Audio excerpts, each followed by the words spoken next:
J'aimerais bien D'accord. savoir votre vision de la souveraineté économique de la France dans un monde globalisé.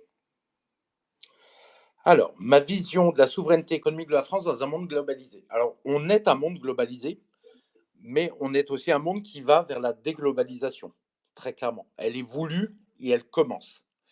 Euh, Elle commence, il y a une première chose qui nous l'indique, le monde multipolaire voulu par les BRICS, c'est un monde où les pays veulent devenir souverains et ne pas dépendre d'institutions supranationales. C'est tout à fait différent de la logique OMC, Organisation mondiale du commerce, etc. Première chose. Deuxième chose, les États-Unis commencent aussi à déglobaliser. Vous savez que Trump avait augmenté les droits de douane vers la Chine pour tout un tas de produits et ils ont réussi à faire baisser leur dépendance à la Chine et leur déficit commercial.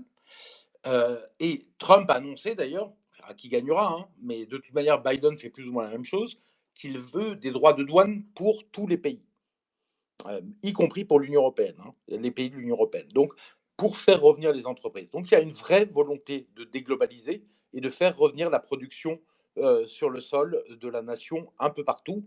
Euh, Effectivement, c'est absolument nécessaire. En plus, c'est la nécessité qui pousse à ça parce que l'économie, ça permet deux choses. Au niveau individuel de chacun, la survie de chacun, pouvoir manger, pouvoir se loger, etc. Et ça permet aussi d'avoir une nation puissante. Ça entraîne la puissance de la nation. On l'a vu pour la guerre en Ukraine, il faut avoir une industrie puissante pour être puissant militairement. Donc, pour la France, c'est une nécessité absolue de sortir de l'Union européenne, hein, qui, elle, a dans l'ADN le libre-échange, donc la globalisation. Et l'Union européenne a non seulement ça dans son ADN, mais en plus, c'est une institution psychorigide qui ne bougera pas.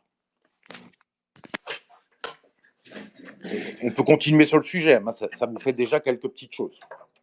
Oui, ça c'est clair. Mais là, Laurent, c'est bon, vous nous entendez? Vous pouvez Oui, parler? moi je vous entends. Est-ce que vous m'entendez? Oui, super. Bon, Super. Merci, bienvenue à vous. merci. Donc on va enchaîner, hein, Philippe. Pensez-vous qu'il est possible de relocaliser les industries stratégiques en France sans augmenter significativement les coûts pour les consommateurs? Bah, on va laisser la parole 2 secondes à Laurent qui n'a pas pu parler. Oui, bah, il peut se présenter pour ceux qui ne le connaissent pas encore. Oui, bonjour, je m'appelle Laurent Henninger, je suis historien de formation, spécialisé dans les questions militaires et stratégiques. Euh, oui, cette question de l'industrialisation, il est fort possible qu'elle ait un coût. Oui, j'avoue, n'étant pas économiste, je laisserai la parole à Philippe Murer pour être beaucoup plus précis sur cette question. Maintenant, ce que je sais aussi, c'est que l'industrie, posséder une base industrielle qui soit la plus vaste possible est une des conditions de santé et de sécurité économique et stratégique d'une nation. Et il ne faut pas se laisser, il faut se laver l'esprit de toute l'idéologie, de tout le discours idéologique anti-industriel que les néolibéraux ont fait passer depuis plusieurs décennies et qui a fait beaucoup de mal dans les cerveaux. Et pas que dans les cerveaux d'ailleurs. Donc ça, je dirais, la première condition, la précondition même. L'industrie, on ne peut pas vivre en étant dans une société uniquement dont l'économie repose uniquement sur les services. Hein. Ça, c'est à la fois une utopie, mais comme beaucoup d'utopies, elle est malsaine. Elle est malsaine et elle est fausse. Je Hein. peux dire un petit mot, Laurent, Bien puisque sûr, c'est bien parfaitement sûr. juste ce que tu viens de dire, et d'autant plus que l'industrie, c'est la clé de la richesse. Quand on classe les pays en faisant un graphique PIB par habitant et production industrielle par habitant, le plus riche, c'est celui qui a la plus grande production industrielle par habitant, la Suisse. Ensuite, il y a Singapour, le Japon qui s'en occupe beaucoup. Et puis tout en bas, on a les pays du tiers-monde, avec la France, l'Italie, tout ça qui sont au milieu. Donc c'est la clé de la richesse. Et puis c'est la clé de l'indépendance, hein. Si vous produisez rien, comment acheter des matières premières, comment acheter sa nourriture si vous ne la produisez pas, comment acheter les biens nécessaires. Donc, c'est une clé fondamentale, clairement.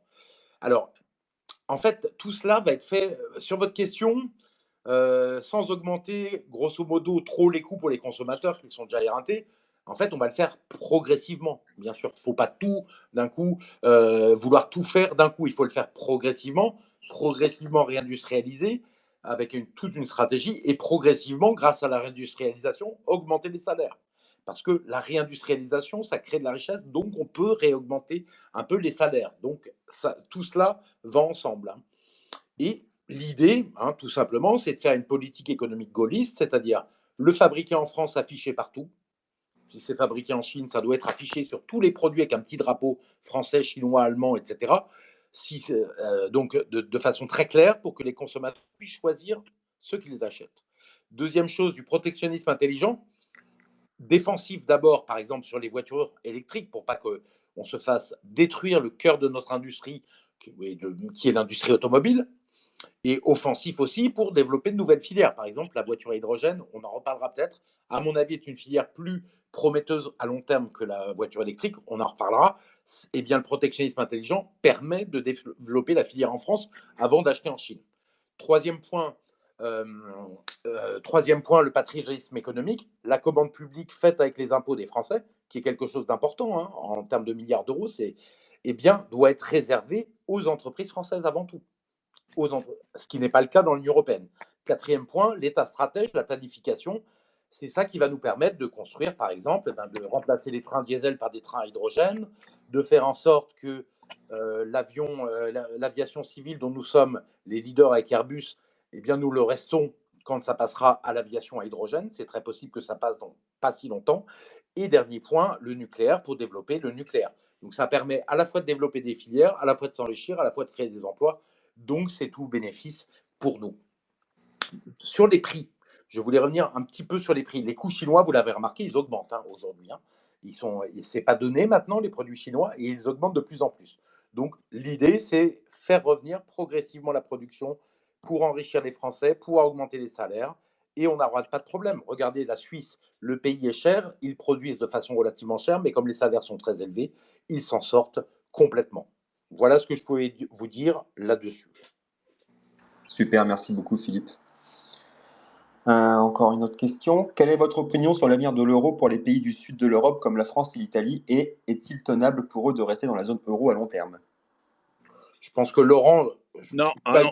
La zone euro, l'euro, c'est toi. Tout à fait. Merci. En plus, les questions de monnaie sont les questions les plus complexes et les plus abstraites, quoi. Même certains économistes ne les comprennent pas. Même des économistes de plateau ou de l'OFCE ne les comprennent pas. Je l'avais remarqué dans une conférence. L'avenir de l'euro, c'est effectivement en théorie pas tenable. Le coût pour la France de l'euro aujourd'hui, faisons un petit point. En fait, pour que les entreprises restent compétitives, vous avez remarqué que les aides aux entreprises, ce qu'on appelle les baisses de cotisations sociales, donc le fait que les entreprises n'assurent plus les cotisations sociales pour un équilibre de la sécurité sociale, hein, eh bien, et les CICE, les subventions, tout ça, maintenant, ne fait qu'augmenter. Aujourd'hui, c'est 160 milliards d'euros du budget de l'État pour les entreprises pour qu'elles restent compétitives. C'est ça le coût de l'euro. Ça a augmenté de 50 milliards sous Macron. Et regardez, les entreprises n'ont jamais été aussi défaillantes. Donc on est vraiment dans une impasse. On est dans une impasse, on peut le dire d'une autre manière, parce qu'on est en croissance zéro depuis 4 ans. La France, comme tous les grands pays européens, croissance zéro, et avec un déficit public qui va être autour de 6 et peut-être même 7% du PIB cette année. Donc c'est la catastrophe. On voit autre chose, que l'État en est réduit à payer la prime pour l'emploi. Vous imaginez, c'est-à-dire que l'État paye une partie des salaires que les entreprises devraient assurer. Voilà ce que crée tout ce système économique qui est très problématique. Donc, l'euro n'est pas tenable. Il va nous entraîner vers une spirale économique mortifère puisque nous sommes dans une impasse. Mais je vais vous dire, la seule manière de tenir, c'est un état de surveillance totalitaire. C'est-à-dire un état de censure, un état de suivre les citoyens partout, avec des passes numériques, des vidéos algorithmiques, enfin tout ce qu'on voit se préparer. Parce qu'un système où les gens s'appauvrissent, les entreprises font faillite, est forcément un système où il faut surveiller la population pour que les gens qui contrôlent le système restent au pouvoir. Voilà ce qui risque de se passer sur l'euro. Donc ça peut tenir, malheureusement, ça peut tenir, mais si ça tient, c'est catastrophique parce que état de surveillance totalitaire, parce que vous savez, on peut toujours tenir un système, c'est la dernière chose que j'ai à dire. Vous voyez bien que, par exemple, même s'il y a trop de dettes, la Banque centrale européenne peut créer de la monnaie pour acheter de la dette française. Et finalement, les marchés financiers ne pourront pas avoir peur, puisque la dette française, en fait, il n'y en aura pas qui arrivera sur le marché. C'est la Banque Centrale Européenne qui en rachètera, comme elle l'a fait il y a quelques années, pour la France, pour l'Italie et l'Espagne. Donc vous pouvez toujours tenir un mauvais système, effectivement, mais on peut espérer que ça ne soit pas le cas, mais vous pouvez toujours le tenir. Ok, merci. On va rester dans le sujet des finances par rapport à la Banque Centrale Européenne. Quelle serait votre approche vis-à-vis des politiques monétaires actuelles de la Banque Centrale Européenne? Alors, sur la Banque Centrale Européenne, bon, il n'y a pas grand-chose à dire, hein. Tout est mauvais. Les taux d'intérêt sont trop élevés parce que ça plonge au niveau de la croissance complètement, hein. L'Allemagne, ils ont 0,1% de croissance depuis 2019 et ils sont en récession, je crois, depuis un an et ça va continuer. Donc, il n'y a rien à dire, c'est mauvais. C'est mauvais parce qu'ils veulent aucune réglementation, ce qui fait que les banques, au lieu d'être incitées à prêter aux entreprises et aux créateurs de richesses, elles vont plutôt aller prêter à la spéculation. Alors, vous pouvez faire des instruments extrêmement simples, comme les coefficients de réserve, qui disent que quand la banque prête aux spéculateurs, ce qui n'apporte aucune richesse dans l'économie, vous lui mettez beaucoup de fonds propres, ils sont obligés de mettre beaucoup de fonds propres de côté. Et si elle prête en revanche aux entreprises, donc à la création de richesse du pays, eh bien dans ce cas-là, vous n'avez pas de fonds propres. Donc il n'y a pas grand-chose de positif à dire sur la Banque Centrale Européenne. Et si on reprend une Banque de France indépendante et qui définit notre politique monétaire, tout change évidemment. Oui, de toute façon, vis-à-vis de l'Europe et de l'Union Européenne, tout est mauvais, hein, quoi qu'il en soit. C'est vrai. Et dans le passé, vous avez défendu l'idée d'une sortie de l'euro. Considérez-vous toujours cela viable pour la France et surtout pour les Français? C'est d'autant plus nécessaire que l'euro nous conduit à ce problème, notamment de gigantesques subventions, juste pour faire vivre les entreprises dans un monde où l'euro est trop cher et dans un monde où l'euro détruit la croissance. Donc, effectivement, ça sera formidable de sortir de l'euro. Ça nous permettra de dévaluer notre monnaie, et là, on en a besoin aujourd'hui. C'est-à-dire, on pourra corriger le déficit public, ce qui a un effet récessif, mais contrebalancer en dévaluant la monnaie pour avoir un effet au contraire qui augmente la croissance par la hausse des exportations, la baisse des importations. Donc c'est une très bonne chose, ça nous permettra d'empêcher, de faire en sorte que l'argent des Français aille et des banques aillent vers les entreprises et pas la spéculation. Ça n'a que des avantages. Et puis le plus grand avantage, c'est que ça donne à la France la liberté. Parce que quand on n'a pas sa monnaie, on n'est pas libre. C'est vrai pour une personne, mais là, c'est vrai que la métaphore marche aussi pour un État. Quand la France aura sa monnaie, elle sera libre de faire ce qu'elle veut. Aujourd'hui, par exemple, elle dépend des marchés financiers, elle dépend de la BCE. Quand la France aura sa monnaie, elle ne dépendra que d'elle-même. Elle pourra faire une bonne politique et ne plus dépendre des autres. Donc, c'est fondamental. La monnaie, c'est la liberté. Ouais, je suis entièrement d'accord avec vous. Et petit aparté, je pense pour Monsieur Henninger, est-ce que vous êtes pour la sortie de l'OTAN? Et qu'en pensez-vous? Écoutez, moi, idéalement, je suis pour la sortie totale de l'OTAN. Maintenant, il faut savoir une chose, c'est que le général de Gaulle n'avait pas fait sortir la France de l'OTAN en tant qu'alliance diplomatico-stratégique. Bon, on était sorti du commandement intégré militaire de l'OTAN. C'est-à-dire que notre armée ne dépendait pas de l'état-major de l'OTAN. Nos forces armées en général ne dépendaient plus de l'état-major de l'OTAN. Elles étaient totalement autonomes. Mais la France, en tant que nation, était toujours membre de l'OTAN. Je pense qu'il faudrait, à minima, revenir à la situation qu'on avait entre 1967 et jusqu'à dans les années, j'ai oublié, 95 ou 96. Non, 2000, pardon? C'est Sarkozy, c'est 2000. Oui, c'est ça. C'est Sarkozy qui a fait revenir la France dans le commandement intégré de l'OTAN. Donc, il faudrait revenir à minima à cette situation-là. L'idéal, ce serait même de quitter entièrement l'OTAN. Mais ça serait plus difficile politiquement et diplomatiquement. Donc, oui, il faut sortir de ce commandement intégré qui fait des nations et de leurs armées, lorsqu'elles en font partie, qui en font des armées d'auxiliaires, de supplétifs de la politique américaine. Hein. On a le même rôle que dans ce genre de situation qu'avaient les supplétifs des colonies dans nos armées pendant les 2 guerres mondiales. J'espère que la France devrait valoir mieux que ça. surtout quand on nous entraîne dans des guerres qui ne sont pas les nôtres, sur des objectifs stratégiques qui ne sont pas les nôtres. Voilà. Donc maintenant, rien n'interdirait non plus de passer des accords bilatéraux, mais ça c'est autre chose. Bon, je suis parfaitement d'accord avec Laurent d'ailleurs sur son explication. Moi aussi, totalement. Et vous pensez qu'on va avoir de lourdes conséquences suite au conflit en Ukraine? Ben oui, forcément, mais on les a déjà, vous savez. On les a déjà. Le fait d'avoir coupé les ponts avec la Russie, ça grève considérablement notre économie.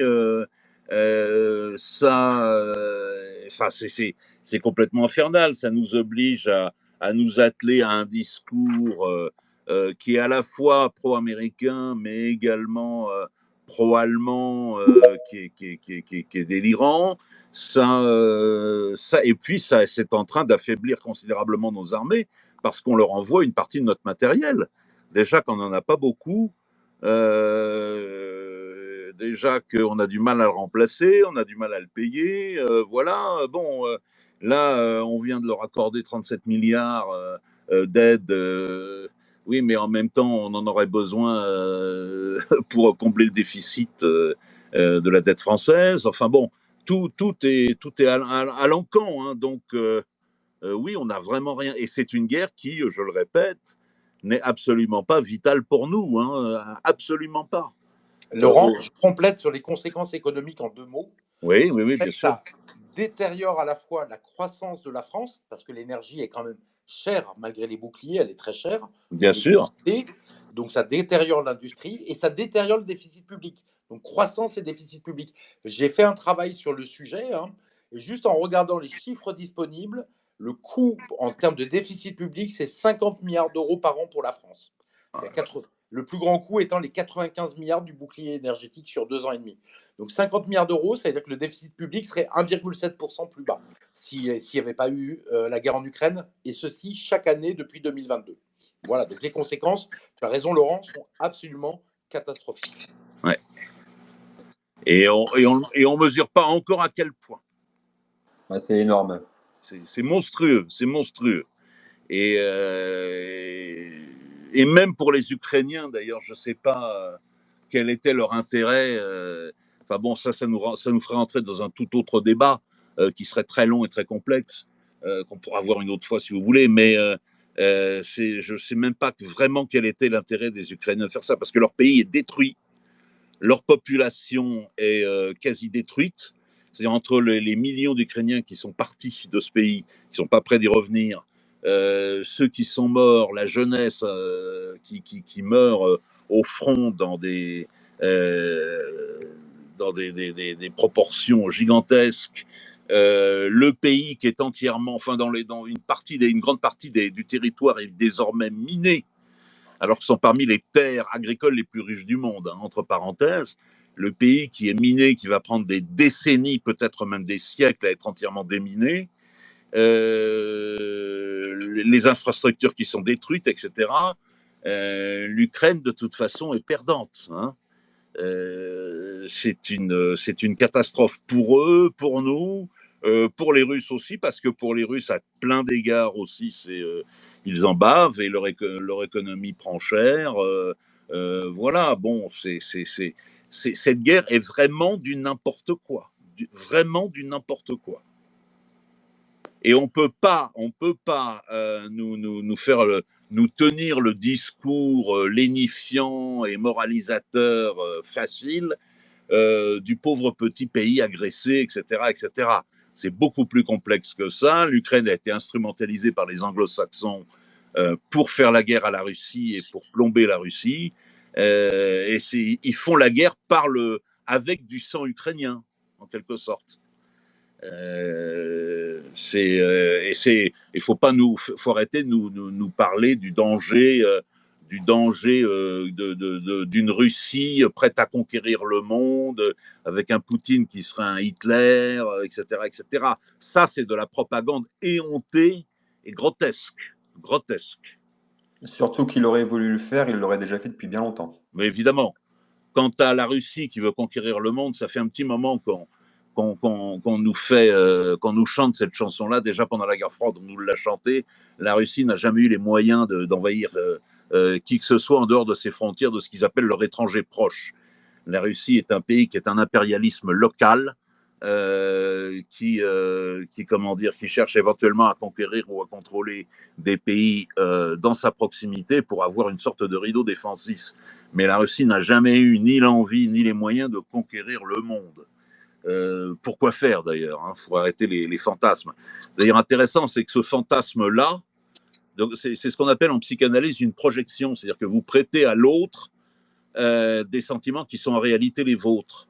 Ceux qui veulent conquérir, qui l'ont déjà fait d'ailleurs, de fait c'est à eux, ceux qui conquièrent le monde, c'est les anglo-saxons. C'est certainement pas les Russes. Donc,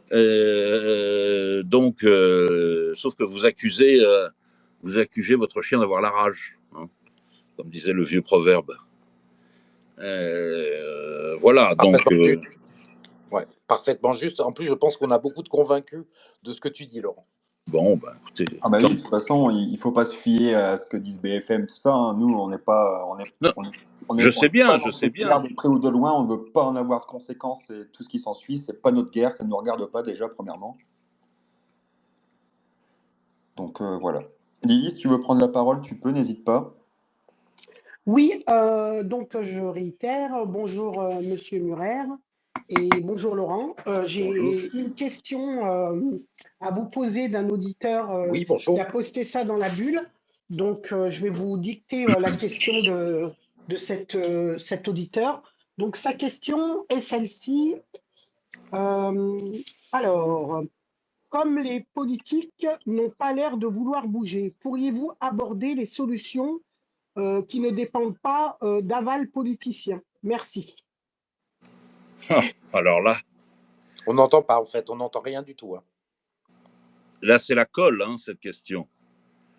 Tu n'as pas entendu, Philippe, ce qui Non. Si tu peux me dire. La question, c'était comme les politiques ne veulent pas bouger, on a beau faire tout ce qu'on veut, manifester, gueuler, etc., rien ne les ébranle. Qu'est-ce qu'on peut faire, en fait? Je peux répondre? Ah ben non, vas-y, je te laisse faire pour l'instant et je rebondirai après, parce que je viens pas mal de parler là. Donc. Avec plaisir. Alors, dans le mouvement politique citoyen, justement, c'était la question qu'on s'est posée. On s'est dit, les politiques ont trahi le peuple français. La France est au bord d'un effondrement économique, social, civilisationnel. Macron est un liquidateur. Les grands partis d'opposition n'ont ni courage ni projet pour la France. Les partis souverainistes sont divisés en 4 ou 3 petits partis affaiblis, refusent tous de s'unir dans un parti rassembler toutes les forces et s'auto-annihilent. Moi, ma conclusion, c'était seul le peuple français peut sauver la France. Voilà pourquoi, en fait, on a créé le mouvement politique citoyen, qui est une création collective avec Laurent Héninger qui est ici, Olivier Piacentini qui est malade en ce moment, donc qui n'est pas avec nous. Et le but, c'est de tenter de chambouler notre système politique qui est complètement bloqué. Et pour vous le dire, seule la volonté de chacun d'entre vous d'agir, d'apporter sa pierre à l'édifice dans un mouvement collectif où chacun aura sa place, c'est le rôle du mouvement politique citoyen, nous permettra de grandir jusqu'à la victoire. Et c'est toute la question du mouvement politique citoyen. En fait, on est en train de faire une union des souverainistes à l'intérieur de ce parti. On a, par exemple, grâce à la commission, on travaille un programme, vous le savez aussi, parce que les Français étant résignés, il faut un programme concret de solution. L'enseignement qui est en train de couler à pic, comment on le redresse? Comment on remet la discipline? Comment on change les méthodes? Et ça, on est en train de le faire, par exemple, en commission enseignement. Donc, on a Véronique Bouzou qui est arrivée et Aude Denisot et un enseignant qui veut rester anonyme, qui est en train de travailler sur ce programme enseignement. On a fait une première commission en visio. Il y en a une autre prochaine dans 2 semaines. On a fait une commission avec Laurent Héninger, Laurent Arthur Duplessis en géopolitique, ainsi que le colonel Jacques Hogar et Fabrice Saint-Paul, qui est un citoyen éclairé sur le sujet. Et pareil, c'est quelle politique étrangère pour la France? Quelle doctrine particulière, générale, et quelle position face aux crises? Et on va le faire sur tous les sujets. Et avec ça, vous voyez, on a quand même réussi à rallier avec nous 5 personnes de qualité. Il y en a d'autres qui arrivent en médecine, je ne peux pas les annoncer encore, en police, police insécurité, dans tous les sujets. Le but, c'est de rallier, de mettre à leur juste place, à une belle place, avec un beau rôle, toutes les personnalités qui ont des choses à proposer sur la France, le but étant de retrouver les invariants français, avec comme socle souveraineté nationale, souveraineté populaire avec le RIC, maîtrise ou arrêt des flux d'immigration et bien entendu la France puissance de paix. Voilà un programme qui est intéressant et c'est si les citoyens ont envie de se bouger qu'on arrivera à faire quelque chose parce que tout est complètement bloqué. Et l'Union des souverainistes, j'ai essayé pendant 5 ans, j'ai parlé au plus haut niveau avec Florian Philippot, François Asselineau, Nicolas Dupont-Aignan, avec une charte qui était référendum sur l'Union européenne. J'ai réussi à la faire temporairement une alliance pour les élections présidentielles, qui était beaucoup trop tard, mais c'était déjà ça. Florian Philippot a dit qu'il ne veut pas de parti commun. En vidéo, il l'a expliqué très clairement. Le bloc souverainiste, c'est une alliance pour les élections et non un parti commun. Donc, on s'allie pour les élections, on se redivise, puis on se rallie, on se redivise. Ça ne va jamais marcher. François Asselineau, malheureusement, ne veut pas. J'aurais rêvé qu'on fasse cette alliance, que chacun prenne sa place. Moi, j'aurais rejoint sans problème, à pieds joints, cette alliance. Elle n'est pas possible, donc on fait autrement. Mais je le dis, s'il y a une union des souverainistes, quelqu'un arrive à faire cette union des souverainistes que je ne suis pas parvenu à faire, on applaudit demain et je fais voter le mouvement politique citoyen. Je propose à tous les adhérents de voter pour rejoindre cette alliance parce que ça sera plus simple que de le faire par un mouvement qui démarre, mais qui est en train de grandir, certes, mais qui démarre quand même. Voilà ce que j'avais à dire là-dessus. Surtout que tous les partis souverainistes, vous avez les clés en main pour pouvoir créer une grande force. La gauche y arrive. Pourquoi pas les partis souverainistes? C'est ça que je comprends pas. Ouais, c'est toute la question. Hein. Moi, je vous le dis très clairement. Quand j'ai eu à déjeuner François Asselineau, pardon, ne les hybridons pas, Florian Philippot, Nicolas Dupont-Aignan, je leur ai dit il y a une aporie, il y a un problème dans ce que vous dites. Vous dites la France est en danger de mort, il faut absolument la sortir de là, et vous n'êtes pas capable de vous réunir dans un parti commun pour rassembler toutes les forces et avoir le maximum de puissance. Surtout que c'est possible parce que Dupont-Aignan est d'accord pour un parti avec une charte, référendum sur l'Union européenne une fois au pouvoir, hein, le mécanisme du Brexit. Donc il n'y a aucune problématique. Voilà, donc je ne peux pas en dire plus, hein, je n'ai pas envie de critiquer les personnes, mais voilà où nous en sommes. Oui, mais de mon côté, c'est un grand point d'interrogation parce que je vais être franc, je suis adjoint de délégation pour l'UPR pour mon département et je comprends pas tous ces couacs qu'il y a pour l'UPR et je comprends pas tous les couacs qu'il y a, quoi. C'est un Et truc alors, de... d'autant plus, j'en rajoute une couche très importante à bien comprendre. Quand vous avez 3 personnalités, par exemple, Asselineau, Philippot, Dupont-Aignan dans un parti, Rougeron, moi-même, Laurent Henninger, vous avez plein de personnalités. Y a des gens qui vont dire ah moi j'adore le style de François Asselineau, donc je voterai pour ce parti. Les gens qui adorent le style de Florian Philippot vont voter pour ce parti. Les gens qui aiment le style plus rond de Dupont-Aignan vont voter pour ce parti. Hein. Et donc, à ce moment-là, vous rassemblez et vous augmentez les scores. Et en plus, comme vous êtes plus gros, tous les gens résignés et qui votent pour le RN vont voter pour vous. Donc, vous enclenchez une dynamique positive et vous avez intérêt à avoir le maximum de gens plutôt qu'une seule personnalité qui soit visible. Ça, c'est une évidence, quoi. Ah bah oui, ça c'est clair, de toute manière, ils le font tous. Alors pourquoi pas les partis souverainistes? Là, vous voyez la droite, ils sont en train de faire quelque chose en sous-marin avec Maréchal, tout ça, donc pourquoi pas les autres partis, quoi. Je comprends pas. Laurent, si tu as un mot à dire dessus, sur cette problématique-là, je te laisse la parole. Alors, moi, ce que j'ai à dire, c'est que ces gens-là, les 3 personnes dont on a cité les noms, s'ils bloquent autant, je pense que c'est vraiment qu'on a un problème par le fait que ces 3 personnalités sont atteintes de pathologies narcissiques qui sont gravissimes, ce qui est une catastrophe, parce que par ailleurs, ils disent des choses tous qui sont très justes, très intelligentes, très pertinentes, mais on se heurte à leur ego surdimensionné et complètement narcissique, pour ne pas dire infantile.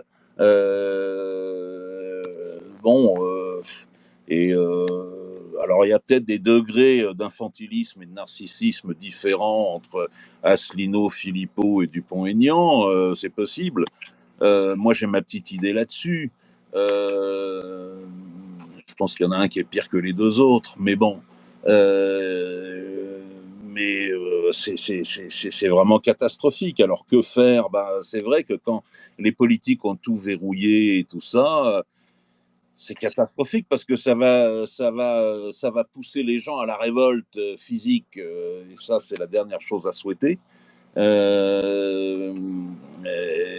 Maintenant, à terme, il faudra poser la question, si ça continue comme ça, de la création d'institutions alternatives, je ne sais pas, de saisie du pouvoir, du moindre millimètre de pouvoir qu'on pourra avoir dans les mairies, dans les conseils régionaux, ça Oui, semble... Laurent, si je me permets, de Oui, toute manière, tu as raison. Une révolution sans volonté, parce que c'est vrai qu'on en est presque là. oui, Je dirais, et d'ailleurs, ça fait partie de la Déclaration du droit de l'homme et du citoyen qui est rattachée à la Constitution. Hein, que oui, l'insurrection, quand on a la tyrannie, l'insurrection est tout à fait est la seule possibilité qui reste. Je ne me rappelle plus la phrase exactement de la Déclaration oui, des droits de l'homme, mais c'est l'idée. Mais le problème, c'est que s'il y a une insurrection, mais qu'il n'y a pas d'idée politique, le mouvement s'arrêtera et se fera bastonner parce que ça sera que du désordre. Donc, évidemment. ça veut dire que quoi qu'il arrive, il faut faire de la politique, il faut construire un projet, il faut faire partager au maximum ce projet. Nous espérons qu'on n'y arrivera pas à les élections. Ça peut aller très vite. Hein. Rappelez-vous, en Espagne, quand il y a les indignés qui se lèvent. Alors moi, j'aime pas trop le mouvement Les Indignés, ce qui vient d'un Français, Essel d'ailleurs, qui avait écrit son bouquin. Quand les indignés se lèvent, en 2-3 ans, ils font 18% des sièges. Parce que la situation était grave. La situation est grave en France, ça peut aller extrêmement vite. Donc il faut y aller, il faut construire ensemble. Et de toute manière, on n'a absolument pas le choix que de construire Oui. ensemble. Et je pense qu'avec un programme où les gens se rendent compte, projet par projet, là, on commencera à on déridera petit à petit les yeux des gens. Et vu la situation très très mauvaise de la France, tant du point de vue qu'économique que politique, que partout, c'est la débâcle partout, la caste est dans l'impasse, l'enseignement va pas bien, la démographie va pas bien, la police et l'insécurité, ça ne marche pas du tout, les flux d'immigration continuent à augmenter, que les Français n'en peuvent plus, c'est une multicrise. Donc je pense qu'il y a plein de Français qui ouvrent les yeux. Il faut parler de tous les sujets. Parce que chacun a son sujet. Il y a des gens, c'est pour les flux d'immigration, c'est principal. Il y a d'autres, c'est la défense de l'identité nationale et française. Moi, que je ne renie pas. Je n'aime pas tellement les identitaires purs, ce qu'ils font, ce qu'ils disent, mais défendre l'identité française et la souveraineté d'un même tenant, je trouve que c'est un but noble. Et en plus, c'est la même face de la même médaille, quoi. Ce sont les deux faces de la même médaille. Donc voilà, donc il faut attaquer tout azimut sur tous les sujets en ayant un positionnement intelligent, clair, parce que les Français voient que la France a trop dérivé et ils veulent retrouver en fait les fondamentaux de la France, quoi, les invariants de la France. Ils veulent retrouver ce qu'est la France. De toute façon, il faut savoir une chose, il faut également bien se garder de sombrer dans le discours nihiliste, de dire ah ben oui, mais de toute façon, les gens sont des cons, ils votent tous mal, ça leur plaît de se faire avoir, etc., etc. Non, c'est pas, ça, c'est de la pensée de bistrot. C'est rigolo au comptoir du bistrot avec un verre en main, mais ça va pas beaucoup plus loin. Permettez-moi de vous dire, y compris en tant qu'historien, là, je peux apporter un regard en toute humilité, bien sûr, mais on compte plus dans l'histoire les cas où effectivement des populations ont pu être à la fois découragées et déboussolées. Découragées par des mauvais résultats, mais également complètement déboussolées parce que leur leader naturel, en quelque sorte, avait failli. Hein. Vous savez, l'état de la population française à l'été 1940 et pendant les mois qui suivent, il ne faut pas croire que les Français, contrairement à ce qui a été dit et répété par beaucoup trop de gens pendant longtemps, les Français ne sont pas tous pétainistes et pro-nazis. Hein, c'est pas vrai, ça. Simplement, il y a eu un véritable choc psychique par une défaite qui n'était absolument pas prévisible. Donc, les gens sont sonnés, littéralement, comme un boxeur serait sonné. Ils sont découragés aussi, parce que dans un premier temps, on commence à être découragé, puis le courage, ça se reconquiert peu à peu, c'est pas facile. Et puis déboussolés, parce qu'ils n'ont pas d'issue. Il y a rien, il n'y a aucun leader qui leur soumet une issue. Ici, il y a un petit bonhomme perdu, inconnu du grand public, qui se trouve à Londres, qui lance des appels à la radio qui sont entendus par très peu de gens. Ok, voilà, mais peu à peu, Et puis ça grossit peu à fait. peu. Et puis ça se fait, et puis il y a un parti politique qui commence à un courant politique, tout au moins pas forcément un parti au sens organisationnel du terme, mais un courant politique qui commence de plus en plus à se faire entendre, à tracer des perspectives, à proposer des objectifs, à dessiner, esquisser une issue. Voilà, c'est comme ça que ça se passe. C'est un travail pas facile qui prend du temps, mais c'est le seul qu'il faille faire. Tu as raison, Laurent. De toute façon, De Gaulle le disait bien, il n'y a qu'une fatalité, celle des peuples qui n'ont pas assez de force pour se tenir debout et qui se couchent pour mourir. Le destin d'une nation se gagne chaque jour par la volonté contre les causes internes et externes de destruction. Donc on est là-dedans. Et surtout, ce qu'il faut éviter de faire, dire je suis résigné parce que les autres sont résignés, parce que ça, c'est sans fin. En fait, quand on dit je suis résigné, j'y crois pas. Je sais que c'est dur, mais il ne faut pas s'appuyer sur en disant que les autres sont résignés. C'est parfois ce que j'entends dans certaines radios. Oui, on peut rien faire parce qu'en fait, les autres veulent rien faire. Maintenant, commence soi-même par agir, par amener ta pierre à l'édifice. Oui. Et là, c'est toujours les autres qui sont responsables. Exactement. Et c'est en apportant chacun notre pierre à l'édifice sans se poser de questions qu'on va y arriver. Moi, je vais vous dire, très franchement, j'aurais préféré continuer à aider. Quand j'étais chez Marine Le Pen, dire c'était très confortable. Je gagnais 5 000 euros net par mois pour faire mon boulot en tant qu'assistant parlementaire. Je ne suis pas dans le procès d'assistant parce que je bossais. Et en même temps, je pouvais faire un programme économique et j'étais à son cabinet sur l'économie et l'écologie. C'était très bien. Malheureusement, elle nous a tous trahis. C'est hyper violent. C'est hyper violent. Moi, j'ai démissionné, j'ai perdu l'argent qui était lié au poste et on est retourné 50 pas en arrière. Bon, maintenant, il faut se relever, il faut se mettre debout et il faut y aller, quoi. Et je le dis, et c'est pas pour faire la pub du mouvement politique citoyen, moi, j'y crois vraiment. Adhérez, aidez-nous. Et puis, vous voyez là, par exemple, j'ai appelé un citoyen français qui va être modérateur, qui va faire le monsieur loyal de la commission enseignement pour qu'elle délivre de bonnes choses. Et il y en a un autre qui sera modérateur de la commission affaires étrangères. Et chacun trouve sa place au meilleur niveau, anime localement, relaye les idées, apporte des idées, fait des tweets en parlant du mouvement ou d'autres choses qui lui plaisent. Et c'est comme ça qu'on monte quelque chose de grand. Je veux dire, de toute manière, à un moment donné, tout le monde sent bien que ça ne sert à rien de faire des tweets vengeurs de colère sur les réseaux sociaux uniquement. Il faut construire. Il est temps d'arrêter de détruire. Il est temps de reconstruire. Tout à fait. Moi, je vous remercie. Pour faire une transition, Mathieu, si tu veux bien, je vais laisser la parole. Cher Agora du Frexit, la parole est à vous. Ah, je crois que Laurent ne m'entend pas. Si, je vous entends très bien. Ah, pardon. L'Agora, est-ce que tu es là? Oui, je suis là, Lily. Est-ce que tu es d'accord? Je laisse la parole à Actupolis, après c'est Comte et après c'est Christophe. Ça marche. Je vous en prie, messieurs. Bonjour ou bonsoir, je ne sais pas, à tous. Très intéressant. En plus, j'entends les arguments on voit qu'il a le sens du débat, je pense, et les arguments font mouche. J'aimerais que ça soit vraiment défendu comme ça, là, sur les plateaux télé, tout ce qu'il dit. Mais je reviens sur quelques petits trucs. Je me permets des remarques, je ne suis personne, mais c'est juste des réflexions. La première, ce qui, moi, me choque, c'est l'OTAN. Quitter l'OTAN. Alors moi, j'entends bien, je suis comme vous, j'ai une conception de la France mérite mieux. J'ai entendu cette phrase de votre bouche et je suis entièrement d'accord. Cependant, je vais reprendre un petit argument pour connecter les idées. Asselineau est un anti-européen, surtout par rapport à l'euro, où il veut en quitter. Mais il est le premier à le dire que ces idées-là ne peuvent pas être mises en place pour la simple et bonne raison qu'il y a un déficit commercial tellement abyssal qui fait que demain, si on revient à notre monnaie nationale, eh bien, elle va être dévaluée de façon trop importante et la perte sera beaucoup trop importante. Donc, il faut remettre en état le pays, le premier à le dire, donc de ne plus avoir ce déficit commercial pour pouvoir partir de cette Europe et de cet euro.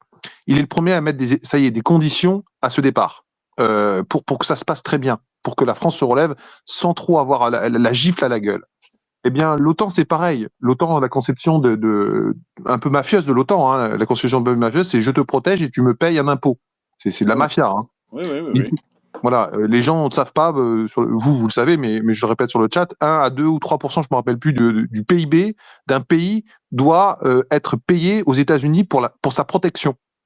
Donc, en gros, ça donne quoi? C'est-à-dire que vous avez des bases américaines un petit peu partout dans le monde qui sont vides de soldats et qu'on remplit vite au vu des conflits qui éclatent ou des conflits qu'on a envie de faire éclater. Et c'est comme ça. Donc vous avez des bases partout qui sont vides et qui sont juste et qui seront mis à disposition de l'armée américaine pour venir vous protéger en cas de dérapage d'un belligérant ou de dérapage de leur part. Bref, donc c'est une mafia, il faut quitter cette mafia, ce système mafieux de payer son protecteur, c'est n'importe quoi. Cependant, là aussi, je mets une option, on ne peut pas partir du jour au lendemain. Parce que De Gaulle a fait une armée française extrêmement puissante, extrêmement rapidement. On est un des pays acquéreurs de la bombe nucléaire et on sait très l'avantage qu'on peut avoir, ce qui fait qu'un voisin très éloigné de nous ne peut pas nous menacer. Mais aussi, je rappelle toutes les inventions de l'armée française où on était des précurseurs, on a été moteur. Je veux dire, qui est capable de faire un sous-marin nucléaire? Trois nations dans le monde. Qui est capable d'avoir des missiles? Pas beaucoup. Les hélicoptères français, les Pumas, les Cougars, le Cougar, enfin le Cougar, etc., etc. Tout le Tigre, etc. C'était des fleurons vraiment le fleuron. Hein, je peux vous citer des commandos spéciaux qui me disaient sur nos hélicoptères, ils nous envient à l'époque. Bon, maintenant, on est complètement has-been, mais pareil pour alors ne parle pas des avions de chasse, ne parlons pas de l'aviation, etc. Voilà, nous étions en pointe dans tous les secteurs. Les missiles, c'est parti, même le spatial, Ariane est né de là, etc. Donc on avait un général à la tête du pays. Il voulait le protéger, et il a mis mais dans tous les secteurs. Les télécommunications, nous étions en avance, les radars, c'était pareil. Il a mis la France en marche pour être capable de se défendre et se projeter. Malheureusement, tous ceux qui ont suivi n'ont pas milité dans ce sens-là. On connaît toutes les coupes budgétaires de toute l'armée française, et on arrive, qui fait que quand on arrive, comme le président français, un peu en frontal face à un ennemi puissant, il le voit comme ça. Hein, bon, je suis entièrement d'accord avec tous les arguments, je ne vais pas les reprendre. Eh bien, on est capable d'envoyer trois petits engins de véhicules de guerre et on n'est pas du tout opérationnel et on voit qu'on n'a pas de munitions, pas d'obus, on ne sait plus rien produire. Non, on comprend complètement ce que vous voulez dire. Hein. On va vous répondre. Voilà. À moins que vous ayez une autre question. Voilà. Donc, on est d'accord que vous mettez une condition au départ de l'armée de l'OTAN parce qu'en terrain opérationnel, je vous assure, par exemple, moi, à titre personnel, nous, pour être projetés, on ne pouvait pas être véhiculé. Donc, on était obligé de dire, on a une opération spéciale à mener, venez nous parachuter nos véhicules parce qu'on ne pouvait pas projeter, parce qu'on ne faisait pas ça, on ne sait toujours pas faire ça d'ailleurs. Hein. On ne sait pas projeter en parachute des hélicos sur un terrain opérationnel. La France n'a jamais su le faire. Et donc, on appelait aux Américains, parce que vous comprenez bien qu'un soldat à pied, c'est moins de 10 bornes. Oui, je laisse répondre Laurent. On comprend tout à fait. C'est moins de 10 bornes. Je laisse répondre Laurent sur l'OTAN et je répondrai de façon très courte sur l'euro. Ouais. Sur le problème de l'euro et ce qu'il y a sinon. Vas-y, Laurent. Voilà. Oui, alors, sur l'OTAN, non, mais vous avez à la fois raison et pas raison. C'est compliqué. D'abord, vous avez raison d'insister, d'appuyer sur ce bémol, parce que c'est un bémol réel, tout à fait. En même temps, attention, vous voyez, je parle comme Macron, déjà, c'est mauvais signe.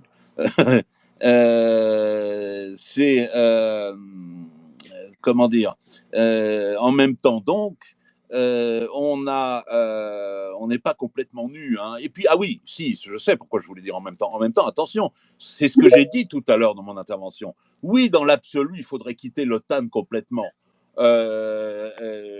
Mais j'ai dit que c'est dans un premier temps, ça serait sans doute pas réalisable et qu'il faudrait à minima faire une première étape qui serait la sortie du commandement intégré de l'OTAN comme celle l'était entre 67 et la fin des années 90, hein, quand Sarkozy nous a fait le réintégrer.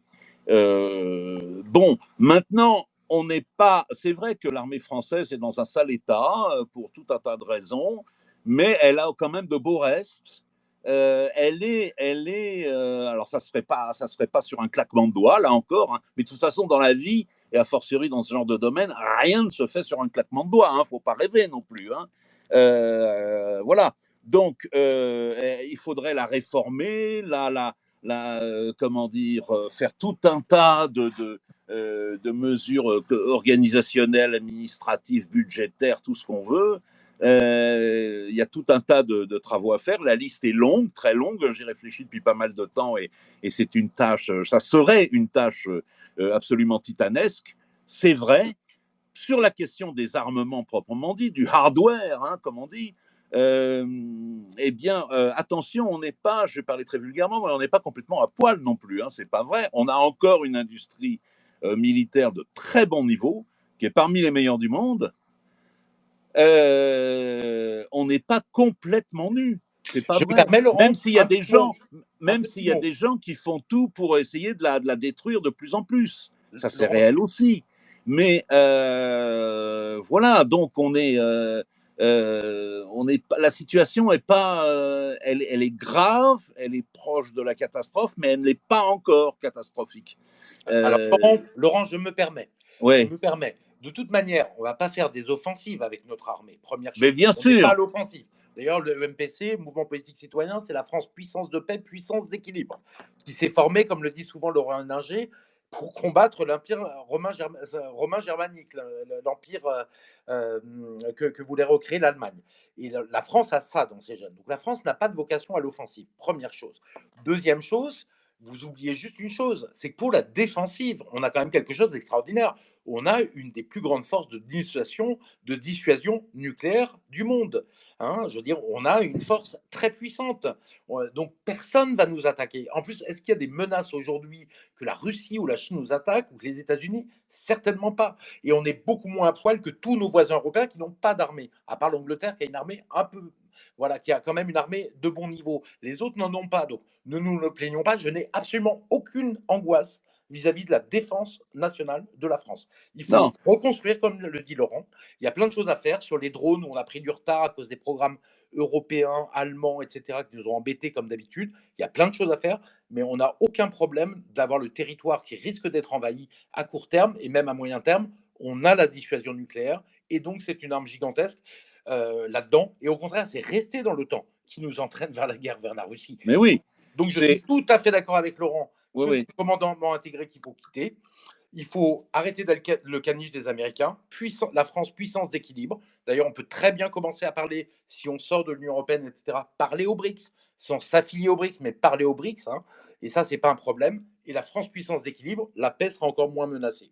Deuxième point, alors là, sur l'euro, je suis très étonné que François Asselineau dit qu'à cause du déficit commercial de la France, il ne faille pas sortir de l'euro. Mais c'est un truc de fou, ça.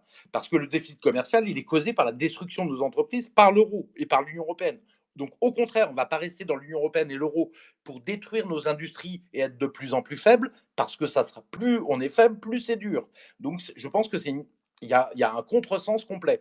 Il faut quitter tout de suite pour avoir notre monnaie. Tous les pays du monde, même Madagascar, qui est un pays hyper faible, a sa monnaie et arrive à gérer sa monnaie. Donc la France, 5e puissance mondiale ou 7e en termes économiques, qui a encore son siège au Conseil de sécurité, qui a encore sa dissuasion nucléaire, qui a encore une forme de rayonnement, eh bien, excusez-moi, la France, elle peut vivre sans l'euro, bien au contraire. Autre chose, De Gaulle, quand il arrive au pouvoir et que l'économie est complètement bordélisée en 1958, parce que le régime est en fin de règne, comme aujourd'hui, il trouve un déficit public très grand. Qu'est-ce qu'il fait? Il dévalue de 25% d'abord, puis de 15%, 40%. Les prix n'explosent pas du tout. Les prix monteront un peu plus vite, mais ils monteront. Ça ne va pas partir au ciel, je vais vous dire, si on dévalue de 40%. L'Italie, elle a divisé par 2 sa monnaie en 1994 ou 95. Je voyais en direct. L'inflation n'a pas explosé. Par contre, là, je peux vous dire que la dynamique d'exportation va revenir et petit à petit, on va combler nos déficits commerciaux et les marchés financiers vont nous écouter. Je veux dire, la France a une monnaie crédible. Je trouve que c'est un contresens absolu de ne pas vouloir sortir de l'euro. Il faut en sortir et très vite. Au contraire. Sur le point, monsieur, parce que vous avez raison, vous dites à un moment, oui, à une époque, on pouvait à volonté, dès qu'il y avait un problème, intervenir ici ou là. Mais, ok, d'accord, mais ça, c'est une stratégie parmi tant d'autres. Est-ce qu'on est obligé de se définir comme stratégie cette possibilité d'intervenir partout dans le monde? Pas forcément. Il y a une stratégie, mais il peut y en avoir d'autres. Ensuite, cette stratégie dans laquelle on n'était pas mauvais dans les années 70-80, cette idée d'intervention plus ou moins légère, à droite, à gauche, en Afrique, un petit peu au Moyen-Orient, Liban, par exemple. Bon, oui, d'accord, mais ça s'est fait aux dépens d'autre chose. Par exemple, on avait une armée française qui était faite pour de la petite intervention légère pour lutter contre des pays africains et des guérillas africaines. Oui, d'accord, mais est-ce que c'est ça qu'on cherche maintenant? Pas forcément. Je me permets, Laurent. Oui. Je me permets 2 secondes. Sur l'Afrique, on a un vrai problème sur l'Afrique pour 2 raisons. La première raison, c'est la colonisation qui a marqué et les Africains qui sont dans une demande de repentance qu'il est hors de question d'accepter, hein. Tous les pays ont envahi d'autres pays. La France, a fait une erreur comme tous les autres pays l'ont fait quand on a colonisé, comme les autres pays l'ont fait, très clairement. La France a fait une erreur sur la courte période où il y a de l'esclavage africain, qui était d'ailleurs remis par les Africains, mais les Africains ont fait aussi de l'esclavage comme les Arabes et tous les pays du monde à peu près.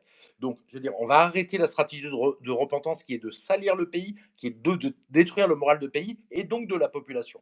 La deuxième chose, c'est la repentance qui vient de la gauche, qui a passé son temps à dire, en fait, et ça, je l'ai entendu de femmes arabes en France et qui le regrettent, qui disent la gauche dit à mes gosses, en fait, la France est méchante avec toi, elle veut pas de toi, en plus, ils nous ont colonisés, etc.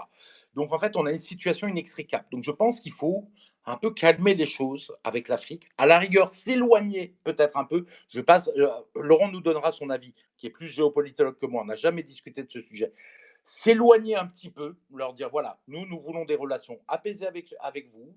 Je veux dire, on est même prêt à dire la colonisation était une erreur une fois, mais on ne le redira pas 10 fois, on le dit une fois. C'était une petite erreur, c'est facile de juger de nos yeux, mais c'était une petite erreur. Vous avez commis la même à d'autres époques.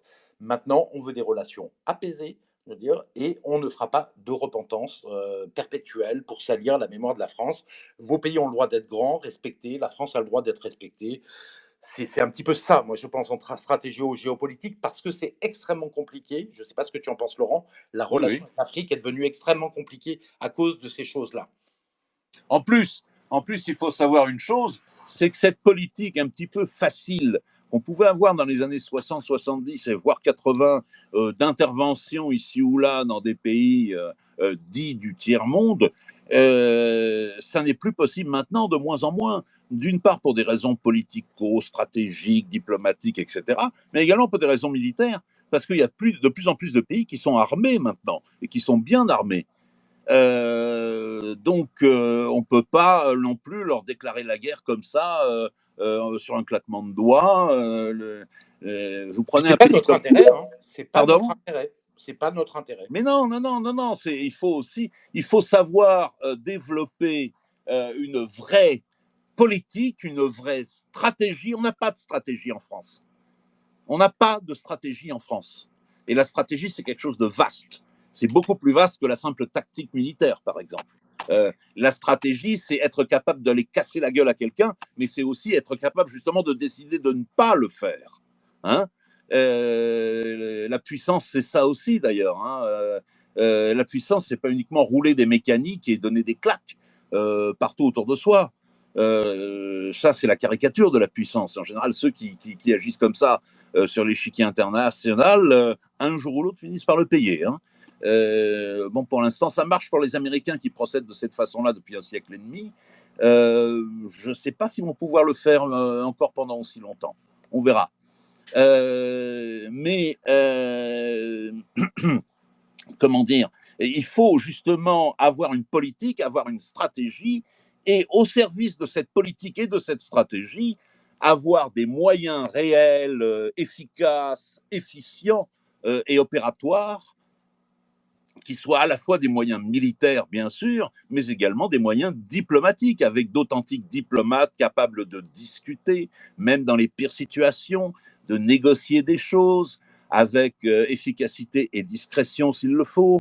C'est tout un ensemble. Il faut que toutes ces différents claviers, en quelque sorte, ces différents instruments, se coordonnent de façon harmonieuse, comme dans un orchestre, où la grosse caisse intervient au bon moment, là où les violons s'arrêtent, etc., etc. Enfin, vous voyez, vous comprenez l'image.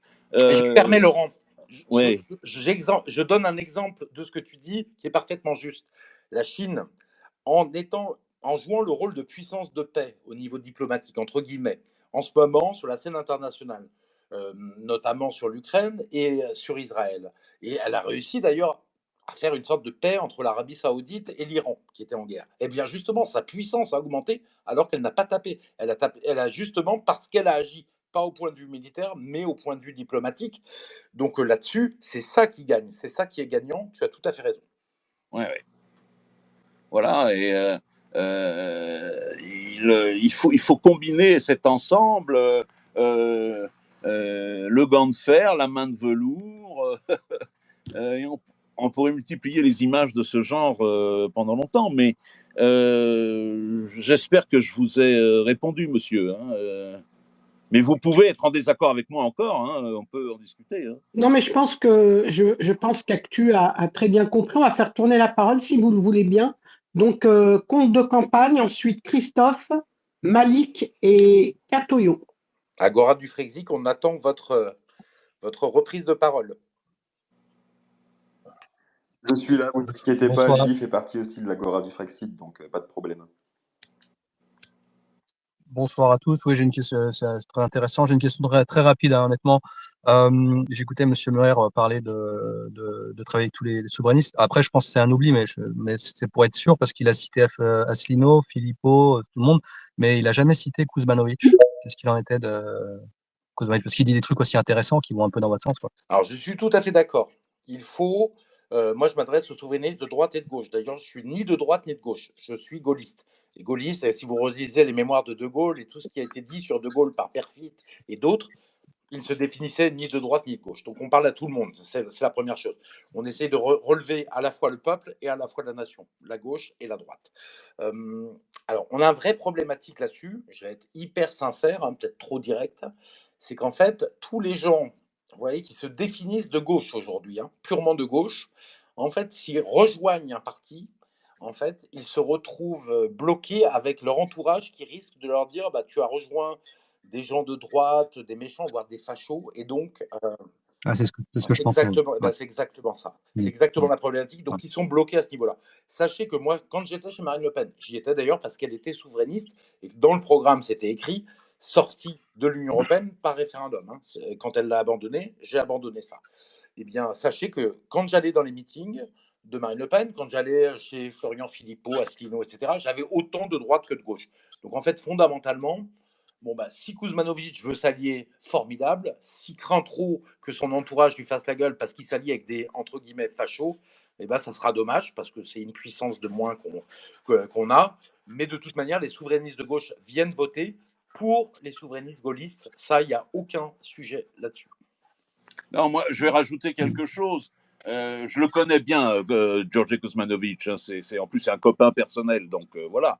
Je peux en parler. Mais le fait est que le fait qu'il ait déjà dit des choses qui vont dans le sens de ce que disent les souverainistes, les autres souverainistes que lui, il s'est fait déjà blackbouler.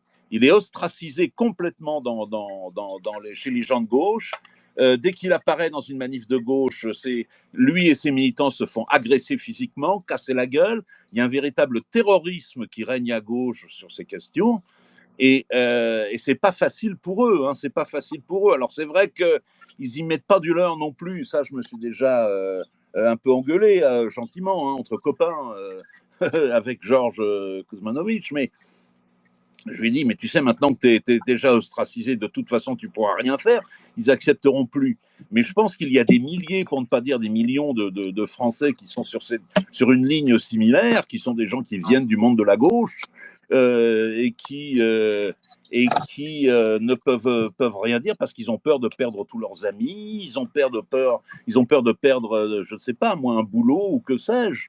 C'est pas facile de ce point de vue-là, mais je pense qu'il va venir un moment où les choses vont basculer et ça va se faire rapidement, comme on le disait tout à l'heure. Voilà, mais effectivement, oui, moi je pense aussi qu'il faut créer le mouvement souverainiste ne doit pas être de droite, il ne doit pas être de gauche non plus, il doit être français. Mais c'est vrai que de fait, il est beaucoup plus ancré à droite maintenant parce qu'il y a beaucoup plus de gens qui viennent de la droite qui le proclament. Mais ça, c'est pour des conditions historiques complexes et tout ça.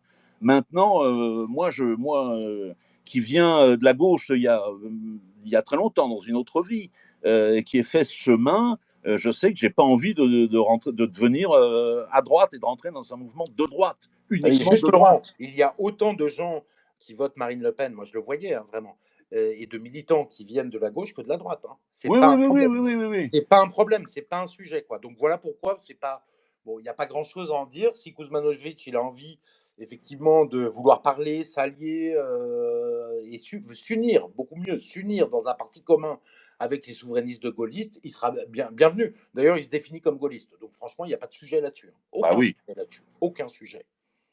Je vous remercie, messieurs. Christophe, bonsoir. Si tu es encore là, tu peux prendre la parole. Bonsoir. Bonsoir, merci. Donc bonsoir Philippe Murer, bonsoir à tous. Merci de me laisser la parole. Je vais essayer d'être bref. En tout cas, j'ai pas vraiment de questions. À la base, c'était plutôt une observation, mais si je devais dire quand même malgré tout une question, ce serait est-ce que vous allez tous assez loin dans le constat? Parce qu'en fait, moi, tout à l'heure, quand j'ai rejoint la discussion, j'ai constaté, enfin, j'ai observé un constat qui est pour moi insuffisant. Une des questions rhétoriques que je veux poser, c'est la suivante. Donc, je précise que je parle en mon nom propre et que je suis cadre d'une entreprise du CAC 40. Et je suis les travaux de Philippe Murer. Les travaux de Philippe Murer, tout ce qu'il dit là, c'est de la logique économique que je trouve irréprochable et j'ai rien à dire dessus. Mais donc, la question que, si je devais en poser une, voilà, c'est est-ce que vous allez assez loin dans le constat? Et la question rhétorique, c'est est-ce que, comment on peut expliquer, comment des citoyens qui sont dans ces discussions que j'ai entendues tout à l'heure, comment ils peuvent expliquer que moi, par exemple, j'ai interpellé les candidats de ma circonscription quand ils ont fait distribuer les tracts pour les législatives. Comment on peut expliquer que moi, dès cette époque-là, je les ai interpellés en disant Bruno Le Maire devrait être en prison et les sénateurs devraient faire quelque chose. C'est-à-dire que j'avais 6 mois d'avance. C'est-à-dire qu'aujourd'hui, on a des Français qui disent si on avait su, on aurait voté différemment. Donc moi, je trouve qu'il y a beaucoup de Français qui ont une éducation citoyenne insuffisante, qui ont une capacité d'analyse malheureusement insuffisante. Je le déplore. Je le déplore. Et voilà. Et en fait, moi, le constat que j'ai, c'est plutôt que l'élite a fait sécession la première. Et il faut en prendre acte et s'organiser de notre côté. Et donc, déjà, discuter comme on le fait là, c'est déjà un premier pas, voire un pas énorme. Écoutez. Mais c'est ça qu'il faut faire, c'est s'organiser. Moi, je vous rejoins. Hein. C'est ça. Je ne l'appelle pas l'élite. Voilà. Et d'ailleurs, Laurent, on insiste beaucoup dessus. Moi, je l'appelle la caste. Laurent, l'oligarchie. Peut-être que l'oligarchie, les oligarques, c'est le terme le plus juste.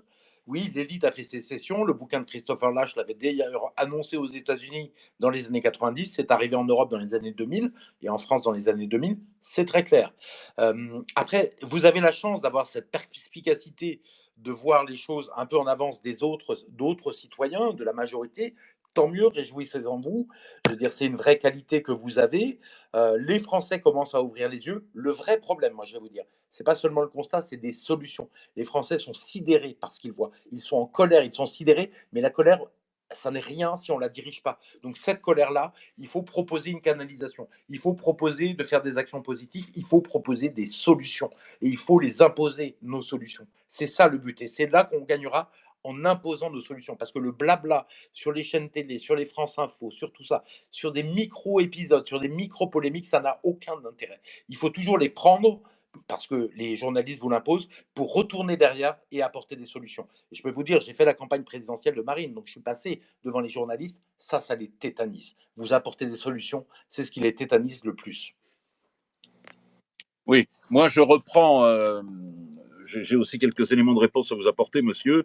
D'une part, effectivement, Philippe Murer vient d'en dire un mot très rapidement, mais moi, je refuse désormais, je fais la guerre à tout le monde, y compris à mes amis, d'ailleurs, qui me trouvent assez emmerdant à cet égard. C'est que je reviens tout le temps là-dessus. J'ai cessé d'employer le mot élite. Les gens qui nous gouvernent ne sont pas des élites. Ce sont des abrutis, ils n'ont aucune culture, ils n'ont rien, ils n'ont aucune vision. Ce sont des voyous, des faisans, des ignares. Ils ne méritent pas le terme d'élite. Être nommé élite, ça se mérite. Ce sont des oligarchies dirigeantes et des puissances d'argent, de plus en plus vulgaires également, hein, parce que ce que je dis tout le temps, et encore une fois, c'est l'historien qui parle, vous prenez les princes italiens de la Renaissance, c'était à la fois des salopards qui surexploitaient leurs paysans, qui faisaient assassiner des ennemis politiques, etc., etc. Oui, mais en même temps, c'était des gens qui avaient une vraie culture, qui avaient une vraie vision et qui ont laissé, qui finançaient des peintres, des architectes, des sculpteurs, des poètes et qui ont laissé derrière eux une œuvre par procuration, en quelque sorte, qui existe encore. Bon, donc ce ne sont pas des élites. C'est leur faire trop d'honneur que de les appeler des élites. Et là, je vais faire la guerre systématique à l'avenir pour qu'on cesse d'employer ce mot. Première chose. Deuxièmement, oui, alors quand vous dites, mais les gens, ils n'ont pas assez de conscience politique, etc. Oui, mais ça, c'est un constat qu'on fait depuis la nuit des temps dans toute situation politique, dans tous les pays. Donc, à la fois, c'est vrai, et en même temps, une fois qu'on a dit ça, on n'a rien dit. C'est sûr que les gens qui n'ont pas votre niveau d'études, qui ne sont pas cadres supérieurs dans une boîte du CAC 40, avec vos connaissances en économie, en finance, etc., c'est sûr qu'ils ont, ils ont beaucoup moins d'outils intellectuels que vous, c'est certain. Bien évidemment, il ne s'agit pas non plus de dévaloriser les authentiques, les véritables élites, dont vous faites partie, monsieur. Et pas Philippe Le Maire. Hein. Bruno Le Maire. Pardon ? Bruno Le Maire. Bruno Le Maire, pardon. Oui, excuse-moi, Philippe. Donc, c'est évident, mais en même temps, ce sont ces gens-là qui vont faire les choses. Vous savez, les gens qui ont pris la Bastille d'assaut en 1789, les gens qui sont descendus dans la rue pendant la révolution des œillets au Portugal, bon, ben voilà, les gens qui ont fait la révolution russe ou même la révolution américaine, vous imaginez un petit fermier américain de Pennsylvanie en 1783 ou en 1776. Il n'avait pas une immense culture non plus. Hein. N'empêche qu'il a pris son fusil parce qu'il a compris où étaient ses intérêts, etc., etc. Donc, une partie des paysans ou des ouvriers qui ont fait la révolution russe, et je ne parle pas forcément de la révolution bolchevique d'octobre, mais même de la révolution de février, la révolution qui a précédé, c'était des gens qui étaient bien souvent illettrés, superstitieux, alcooliques, antisémites et tout ce qu'on veut. Hein. Le paysan russe du début du XXe siècle, c'était pas brillant au point de vue intellectuel, c'est certain, mais au point de vue humain, il y avait quelque chose. Donc, à la fois, ce que vous dites est vrai, mais c'est une sorte de cercle vicieux ou vertueux, selon ce qu'on décide d'en faire. Je ne sais pas si je suis clair là-dessus, monsieur. Je vous remercie pour vos deux réponses. Oui, moi, je pense que ça répond à... en tout cas, oui, c'est vos réponses. Moi, je les respecte.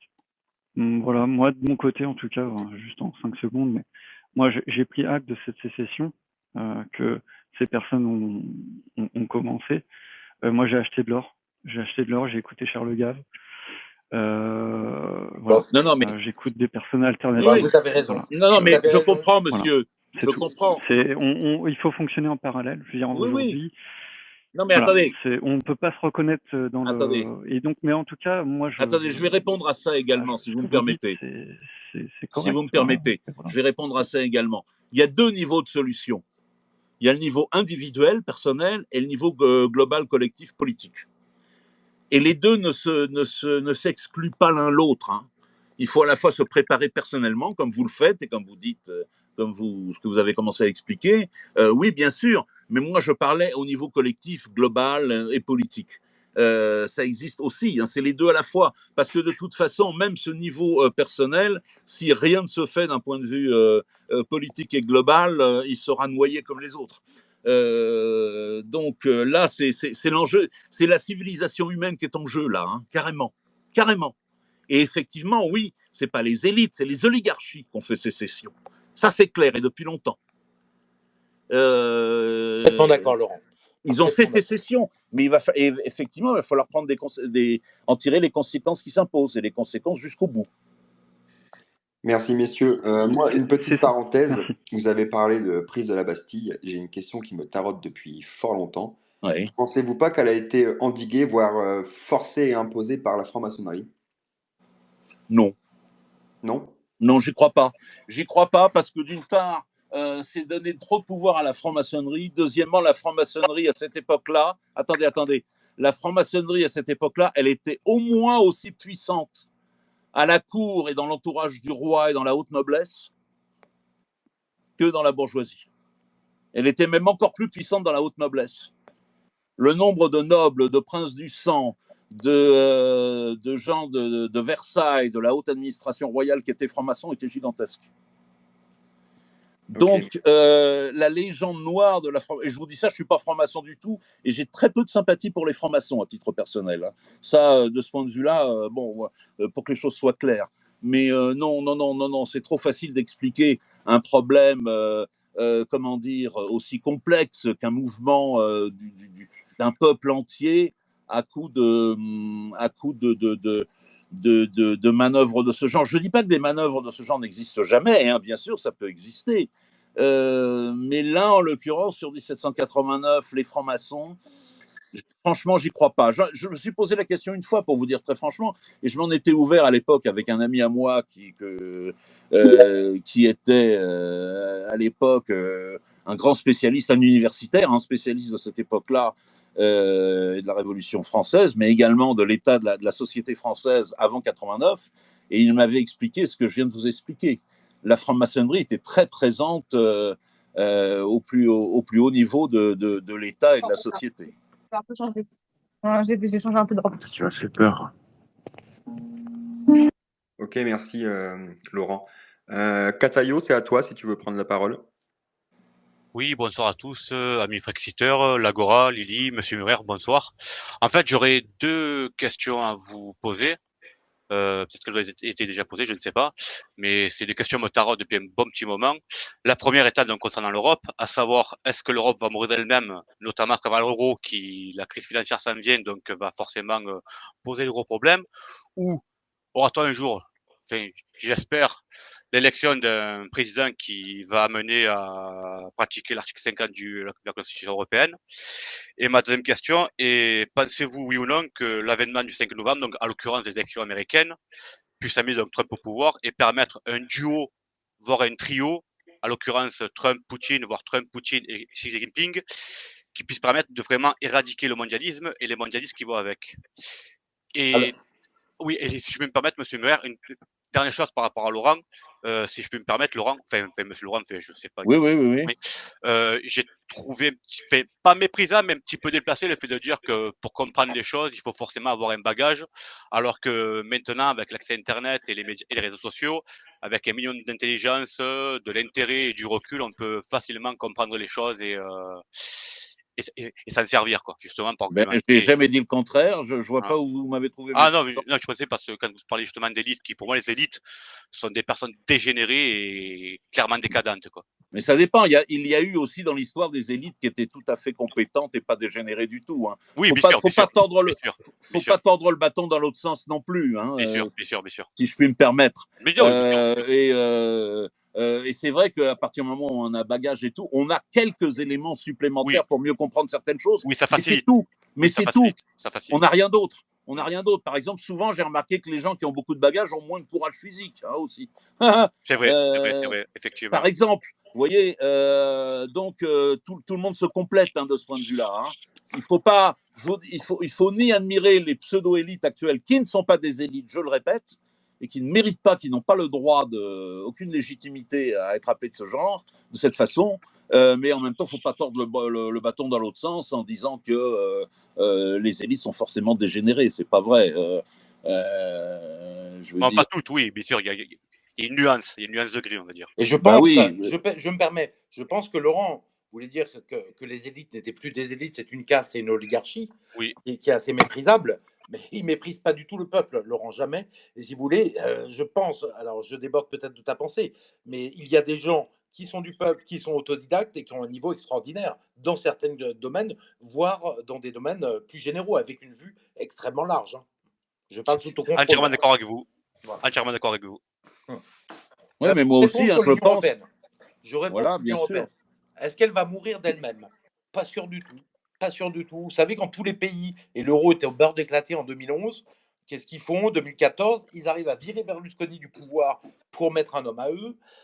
Ils arrivent à prendre l'argent de la BCE, donc ils impriment de la monnaie ex nihilo, de zéro, comme si vous prenez les feuilles de papier, vous imprimez des billets, mais là de la monnaie électronique pour sauver tout le système financier des pays du Sud et les pays du Sud eux-mêmes.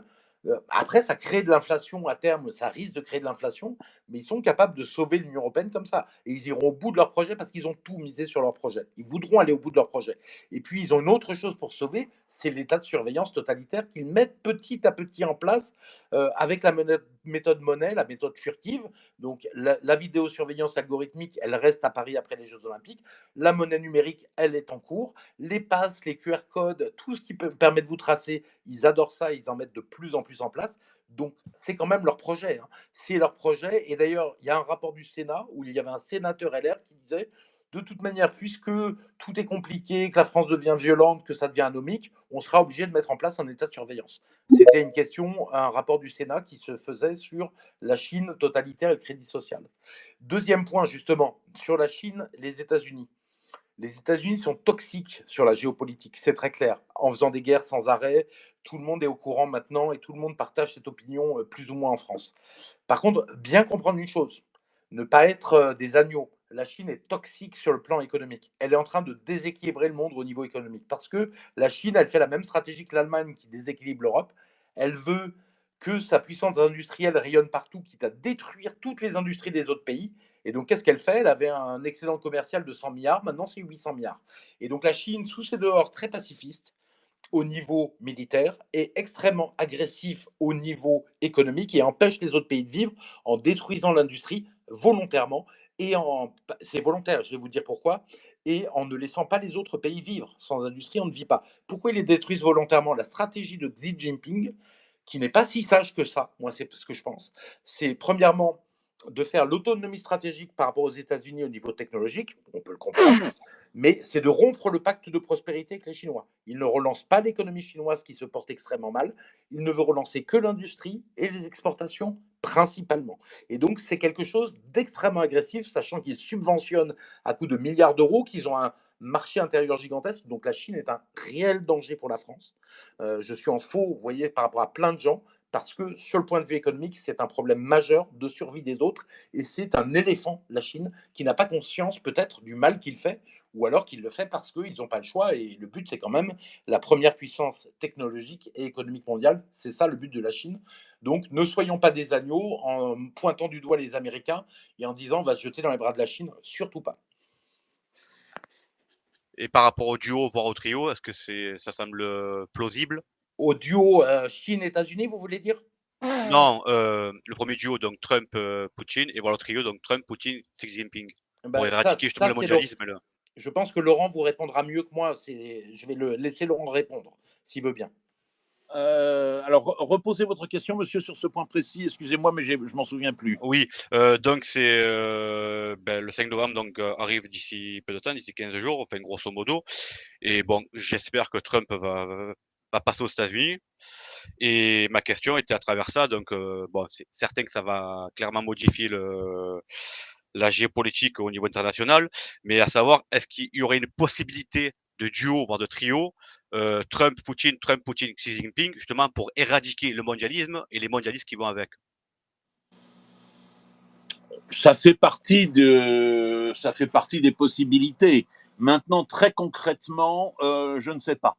Je vous réponds très franchement, je ne sais pas ce que ça peut donner. Parce que Trump, bon, c'est vrai que moi j'ai un relatif espoir en lui. Enfin, j'ai pas tant espoir en Trump. Ça, c'est une opinion personnelle que je donne là.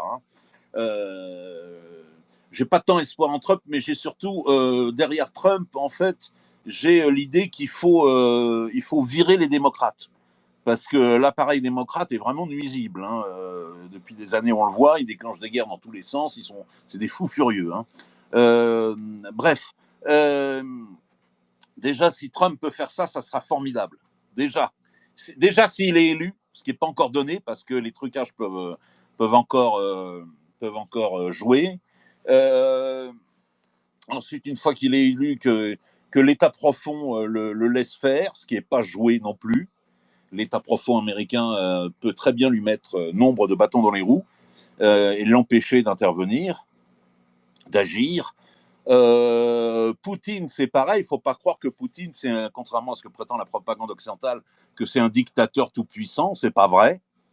Parce que contrairement à ce qu'on pourrait croire, là aussi, la Russie, c'est une démocratie. Alors, c'est pas une démocratie parfaite, mais les démocraties occidentales sont pas parfaites non plus à cet égard. Donc, ça me fait un peu rire de les voir donner des leçons de morale à la Russie. C'est vrai que là-bas, pour le coup, en Russie aussi, ils ont des oligarchies, que Poutine, il doit arbitrer entre pas mal de gens, non seulement d'un point de vue économique, mais également d'un point de vue politique, parce que aussi, une chose que les gens ne savent pas en Occident, c'est que dans l'échiquier politique russe actuel, Poutine, c'est un modéré. Hein, c'est un modéré.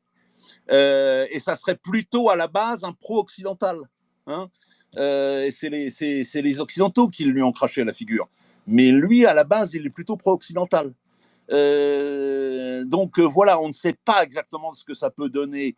Xi Jinping, comme d'habitude avec la Chine, c'est un cliché que je vais sortir, mais outre les choses très justes que vient de rappeler Philippe Murer d'ailleurs sur la stratégie de Xi Jinping, il y a un grand mystère derrière aussi, la Chine, comme d'habitude. On ne sait pas vraiment où ils veulent en venir. Mais donc là, on est vraiment dans le flou.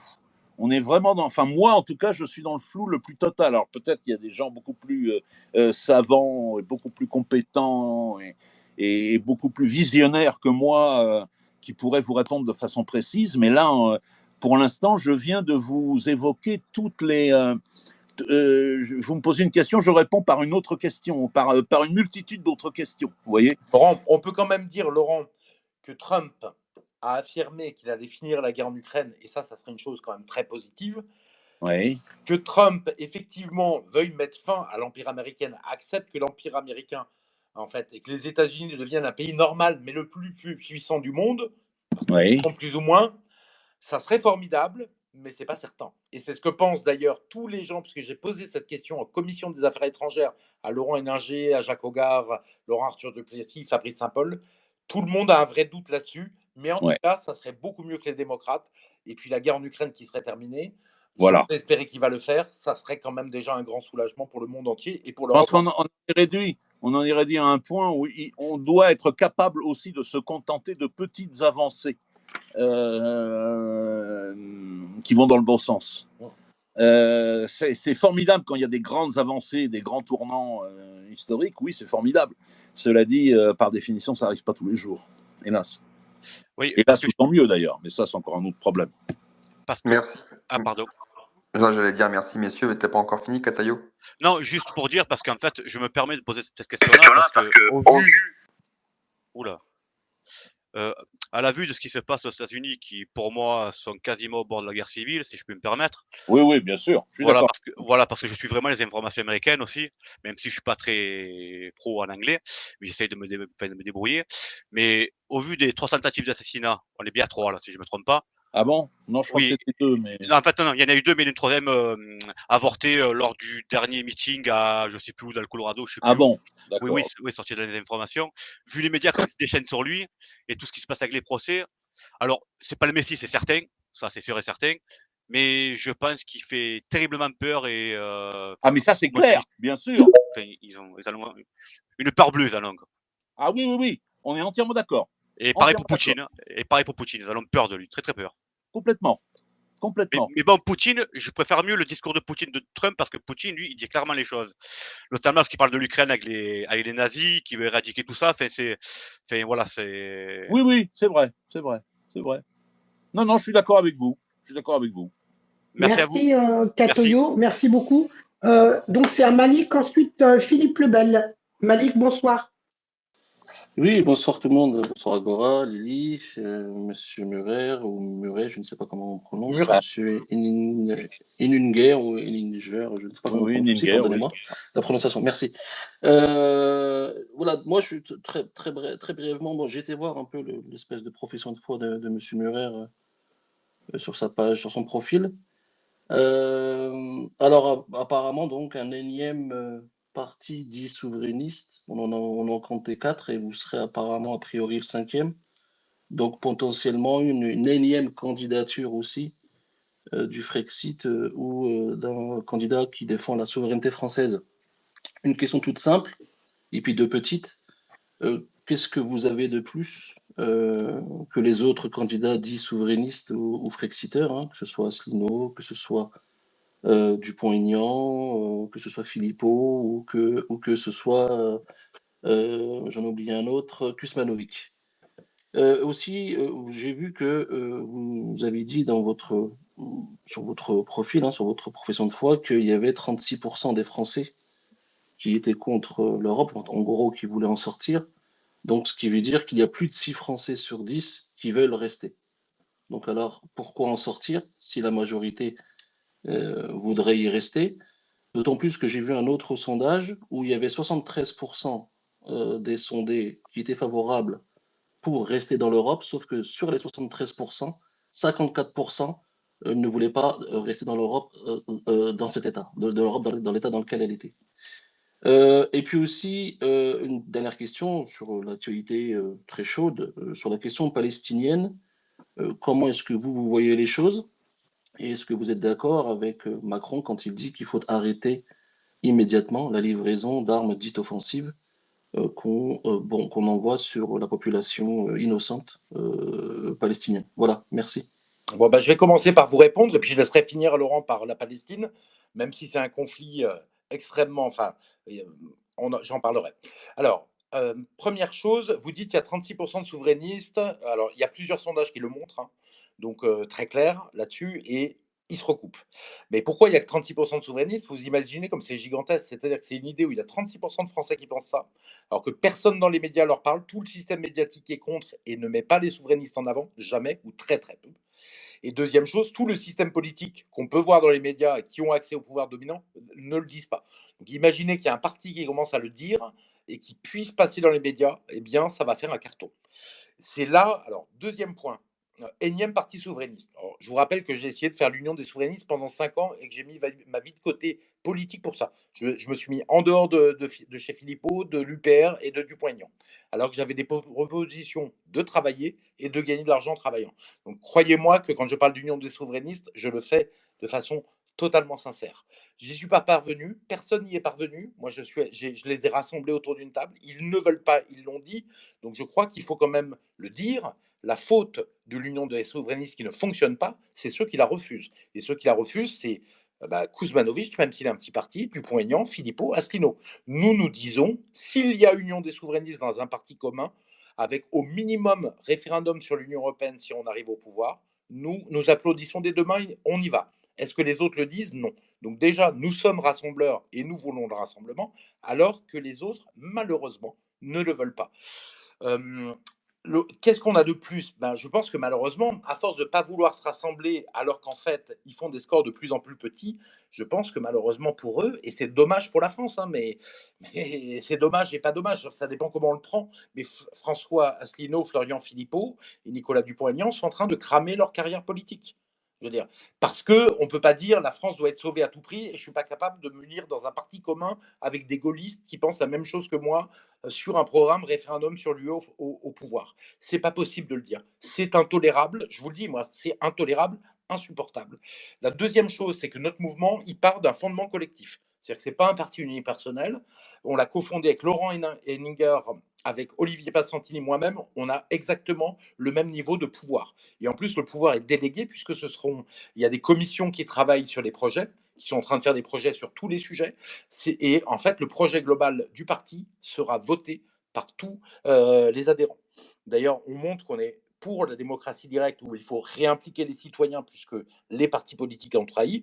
Le socle, c'est souveraineté nationale, mais aussi populaire. Référendum d'initiative citoyenne, on discutera du seuil, 500 000, 1 million de voix, je ne sais pas. Il faudra en discuter avec les gens qui seront sur la réforme des institutions, mais il faut absolument un référendum d'initiative citoyenne, car les politiques ont trahi les Français, la démocratie représentative a trahi, il faut la mixer, cette démocratie représentative, avec une démocratie directe, avec le référendum d'initiative citoyenne. Dernier point, vous voyez, on a quelques mois d'existence, on rassemble déjà plein de personnalités souverainistes à qui on fait une place, à qui on donne un rôle. J'ai parlé de Véronique Bouzou, Aude Denisot dans l'enseignement. J'ai parlé, Laurent Henninger sur la géopolitique, Arthur Duplessis, etc. En affaires étrangères, et puis le colonel Jacques Hogar, c'est pas rien. Et on a encore plein d'autres gens. Je ne peux pas livrer les noms tant qu'on n'a pas la commission qui est définitivement complète, mais on a des gens dans la police, deux anciens commissaires souverainistes qui nous ont rejoints et qui seront en commission. On a des personnes très connues sur la santé aussi qui seront avec nous en commission, et ça va être comme ça sur tous les sujets.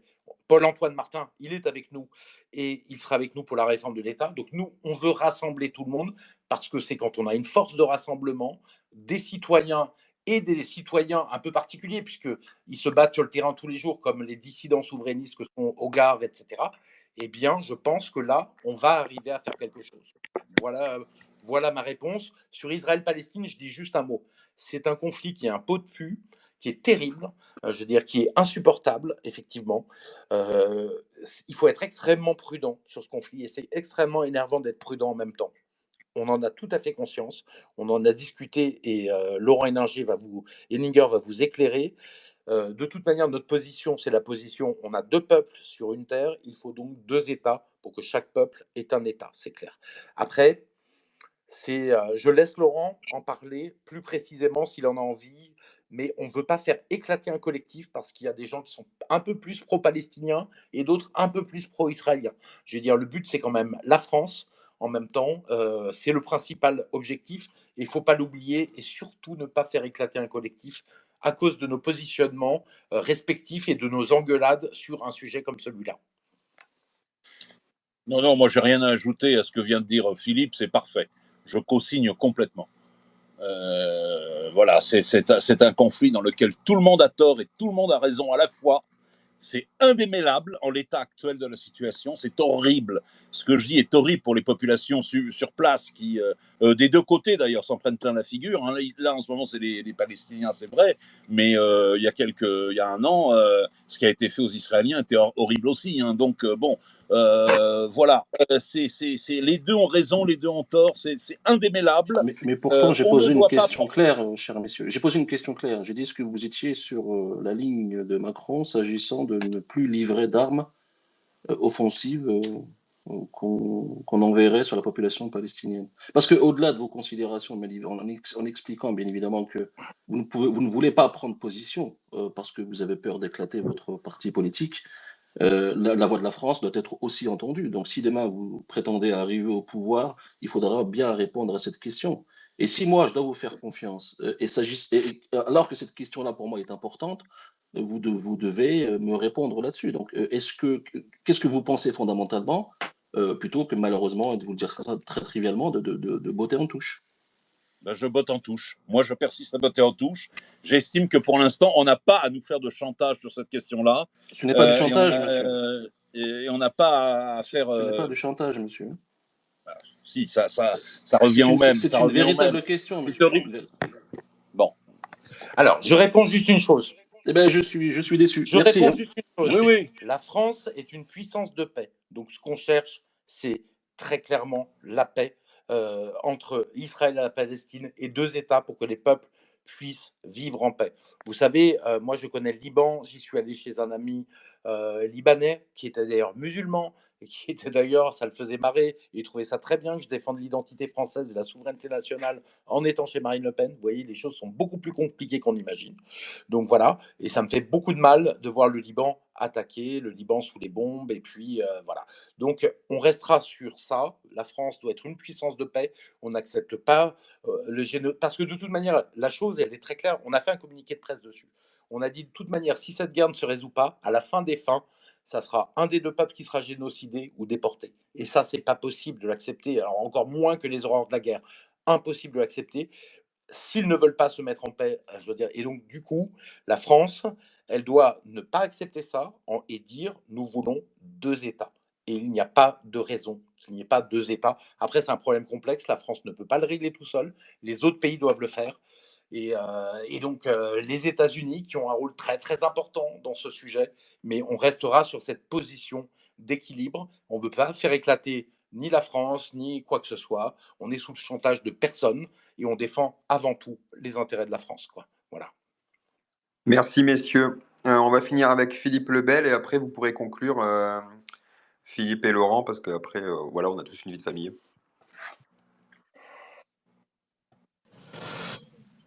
Bonsoir à tous, bonsoir à Gora du Frixit, bonsoir à Philippe, bonsoir Laurent, et bonsoir à tout le monde, bonsoir à tout l'auditoire. Tellement de choses à dire, je ne sais pas par où commencer. Premier point, effectivement, il y a une nécessité de rassemblement, parce que sinon, eh bien, rien n'est possible. C'est la condition, la première condition, c'est pour un éventuel succès futur, c'est effectivement le rassemblement des forces souverainistes. Deuxième point, il nous faudra aussi un rassemblement des électeurs. Il faudra arriver à 50% plus une voix. Et pour y arriver, je pense qu'il y a, une analyse en tout cas à faire et des observations à faire, à savoir que, sans généraliser, les CSP+, les classes bourgeoises, les CSP+, etc., les élites, ont tendance à toujours voter au centre.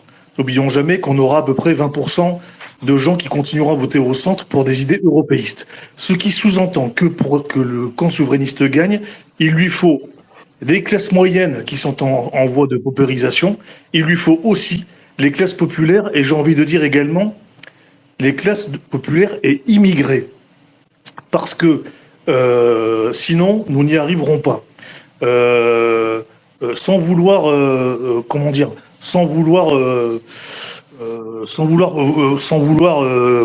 instrumentaliser par exemple nos compatriotes de confession musulmane.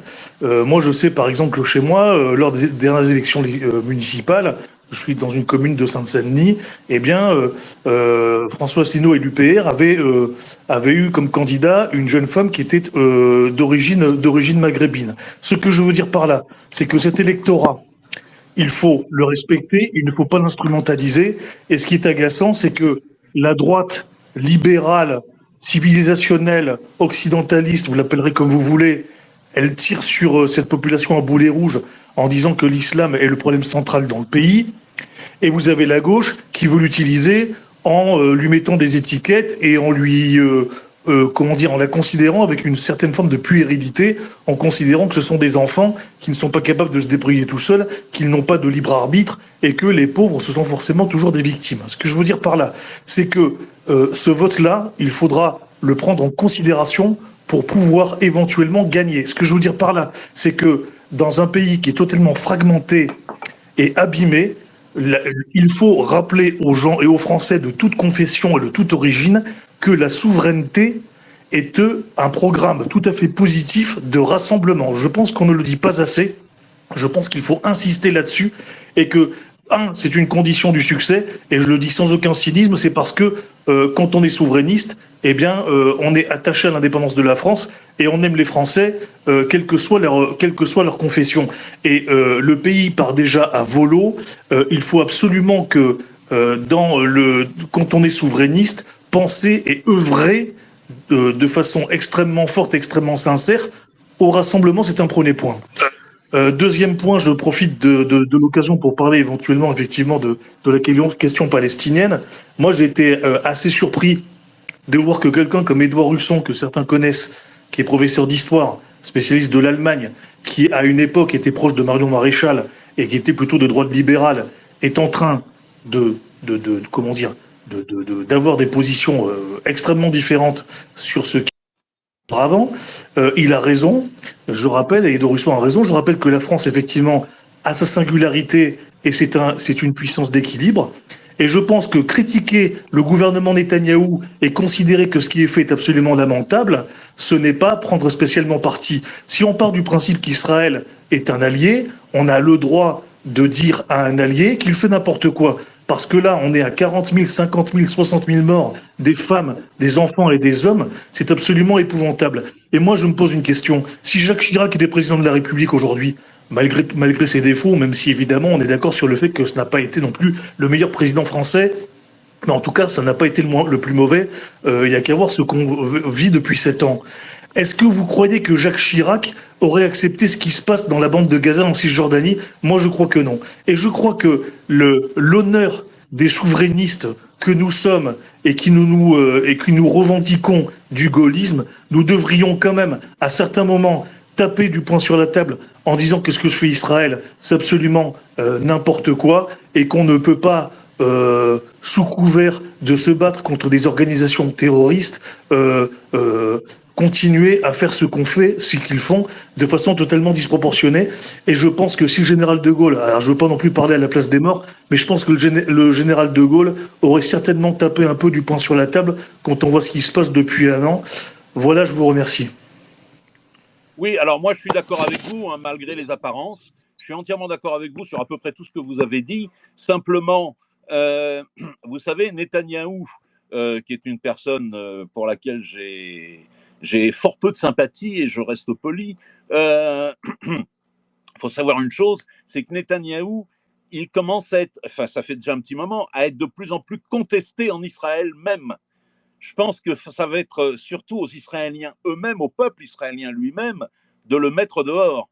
Et même plus que le mettre dehors, le mettre en prison également. Parce que par ailleurs, il faut savoir une chose, moi je le sais, un ami israélien m'a expliqué une fois, toute la direction de la police israélienne trépigne de rage depuis des années, tellement ce type a des casseroles financières au cul, tellement ce type est un escroc.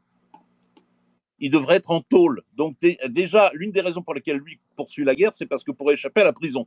Hein, ça, c'est la première chose qu'il faut savoir. Mais je pense qu'il y a une grande partie du peuple israélien qui veut le foutre dehors et qui n'attend que la première occasion. Et je pense que ça va arriver. Il faut savoir qu'avant le 7 octobre, l'attaque terroriste sur Israël de l'année dernière, il y avait des manifestations dans tout le pays contre Netanyahou et contre ses projets de réforme parce qu'il veut financiariser totalement l'économie, sur les retraites, sur tout ça. Il y avait même eu une manifestation où en tête de laquelle il y avait les pilotes de la principale escadrille d'avions de chasse F-15 de l'armée israélienne qui étaient là, alors en civil bien sûr, mais qui manifestaient aussi contre Netanyahou. Il y a une vraie opposition dans son pays. Hein, face à Oui, vous avez raison, mon cher Laurent. Et effectivement, il faut aussi rappeler ça et dire qu'il y a aussi des Israéliens qui n'acceptent pas la politique totalement folle de fuite en avant qui est menée par le président Netanyahou. Et bien évidemment, qu'on ne se méprenne pas, quand on critique la politique d'un gouvernement, on ne critique pas un État, on n'essentialise pas. Moi, je veux dire, je n'ai rien contre Israël, qui, bien évidemment, a le droit à exister. Et quand on est souverainiste et qu'on est attaché et qu'on est profondément westphalien, comme je le suis et comme vous l'êtes, et comme le Philippe, eh bien, on est attaché à l'État-nation et on considère que chaque nation a le droit d'avoir un État avec des frontières. Mais quand on regarde ce qui s'est passé après le départ des Britanniques dans cette région du monde, eh bien, on peut se dire que quand même les Palestiniens, je veux dire sans dire que ce sont des victimes, parce que ce sont des gens intelligents qui ont leur dignité et qui ont leur fierté également, mais globalement et objectivement, on peut dire que les Palestiniens ont été quand même plutôt floués depuis les 70 ou 80 dernières années. Non mais attendez, et ça, je veux dire, dire la vérité, ce n'est pas... Oui. Dire la vérité, ce n'est pas infamant envers Israël et nos amis israéliens. On est totalement d'accord, mais c'est à mon tour d'aller plus loin que vous encore. Ça fait bientôt 100 ans que le problème a été créé. Il y a un truc que personne ne rappelle jamais. Personne. Qui a commencé, je vais être très vulgaire, à foutre la merde dans la région? Qui? C'est très précis. Ce sont les anglo-saxons qui, à la fin des années 20, ont soutenu en Arabie Saoudite le coup d'État de la famille, en Arabie tout court, d'ailleurs, ça ne s'appelait pas l'Arabie Saoudite précisément, le coup d'État de la famille Saoud, avec l'aide de la secte des Wahhabites, contre la monarchie hachémite qui était là. Et c'est eux qui ont créé l'Arabie Saoudite, entre parenthèses, qui ont créé également de façon indirecte, parce que les Wahhabites ont soutenu les frères musulmans partout dans le monde, continuent à le faire, etc., etc. Toute la merde, tout le problème qu'il y a avec une partie de l'islam sunnite vient de là. Ce sont les anglo-saxons qui l'ont fait. il aurait été possible de créer un État, un double État, deux États différents, un pour les Juifs et un pour les Palestiniens avec la Jordanie. Le problème, c'est que la Jordanie était prise en quelque sorte parce qu'on a donné la Jordanie en cadeau de compensation à la dynastie hachémite qui venait d'être évincée d'Arabie. Hein. Mais si on n'avait pas évincé la famille hachémite d'Arabie pour des raisons strictement pétrolières à l'époque, là je vous parle des années 1928, 29, 30, 31, hein, dans ces eaux-là, vous voyez, personne, on aurait pu donner la Jordanie aux Palestiniens et le problème serait réglé, serait créé au moment de la création d'Israël un petit peu de trauma parce qu'il y aurait eu des personnes déplacées. Les personnes déplacées, dans un premier temps, c'est toujours un trauma pour elles, c'est clair, c'est évident, de tous les côtés d'ailleurs. Mais avec le temps, ça se serait résorbé et les milliards qui ont été dépensés depuis 70 ans, pardon, en armement dans la région auraient pu servir à développer la région. Vous voyez ce que je veux dire? Et encore une fois, le problème, c'était les anglo-saxons. C'est eux qui ont foutu la merde dans cette région, comme ils le font absolument partout. Et c'est pas, comme le disent certains abrutis d'extrême droite, c'est pas le complot juif ou quoi que ce soit, c'est pas vrai. On est d'accord. Moi, je vais répondre aux Anglo-Américains qui ont fait ça. Moi, je vais reprendre aux autres questions de monsieur en rappelant, je vais vous dire, on a eu une discussion avec un parti politique pour faire une union, je veux dire qui n'est pas gigantesque, mais qui est intéressant, avec plein de cadres intéressants. Ils ont voulu commencer à parler de la Palestine, Israël-Palestine. J'aurais dit, écoutez, je leur ai dit ce qu'on a dit avec Laurent. Ils ont voulu parler, il y a des pro-palestiniens, des pro-israéliens, et ça a fini par devenir la catastrophe. Bon, moi, je suis resté neutre, hein, je veux pas, voilà. Donc, mettez-vous quand même en tête le danger que ça a pour n'importe qui, pour n'importe quel groupe et n'importe quel collectif. Hein. Donc, voilà, ça, c'est vraiment important. Je réponds. CSP+, au centre, on a le problème avec les élections CSP+. Vous savez, là, tout ce qui nous intéresse, c'est les 36% d'électeurs souverainistes. Hein. Rien d'autre aujourd'hui. Rien d'autre aujourd'hui. On verra plus tard le reste.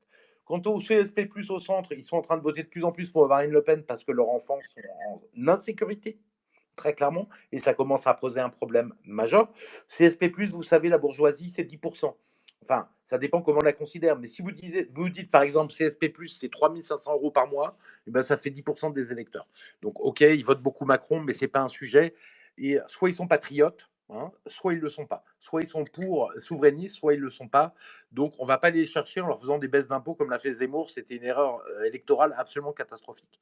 Deuxième point, classe populaire et immigrée. Je vais vous dire, nous, ce qu'on dit, c'est qu'il faut maîtriser, voire arrêter les flux d'immigration. Hein. On ne tape pas sur les immigrés, on dit les flux d'immigration. On ne dit pas l'immigration est mauvaise, on dit les flux d'immigration sont mauvais. On ne dit pas l'immigré est mauvais. Ça, c'est fondamental. Hein. Ouais, je le sais bien, Philippe, je vous comprends, je suis d'accord avec vous. Le problème, et je reviens sur ce que disait Laurent, justement, parce que c'est un lien. Tout à l'heure, quand il parlait de Georgi Kuzmanovic, qui se fait taper dessus, j'ai vu des vidéos à l'époque épouvantables. Vous avez Georgi Kuzmanovic qui est dans la rue, ils ont mis en place un petit stand, etc., pour faire parler de ses idées. Il se fait taper dessus, et il y a des gens qui vous disent, ah, mais il n'est pas de gauche, c'est un gigantesque facho. Là, il y a vraiment un gros problème parce que les gens sont conditionnés. Ils confondent le souverainisme avec l'extrême droite.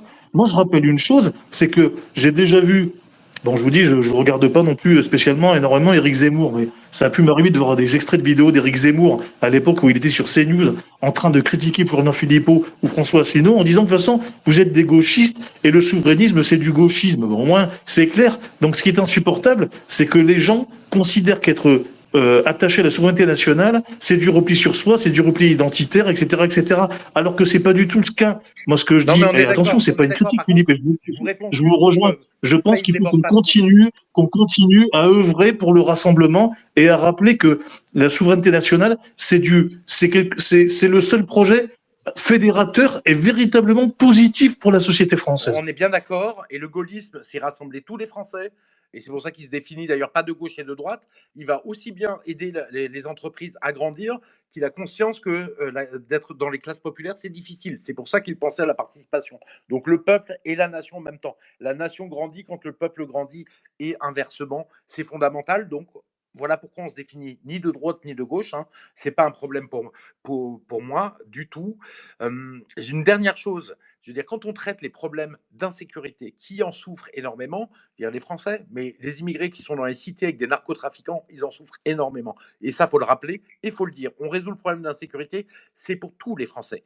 Aucune catégorie de Français particulière, c'est tous les Français qui seront gagnants. Si on résout le problème de l'enseignement qui est en train de chuter, c'est pour tous les Français. Si on réduit le problème des salaires bas en recréant de la richesse et en permettant de débloquer le SMIC qui n'augmente plus, hein, il n'augmente que de l'inflation, c'est pour tous les Français. Si on veut une politique étrangère digne pour la France, c'est pour tous les Français. Voilà, je vous ai répondu, je crois.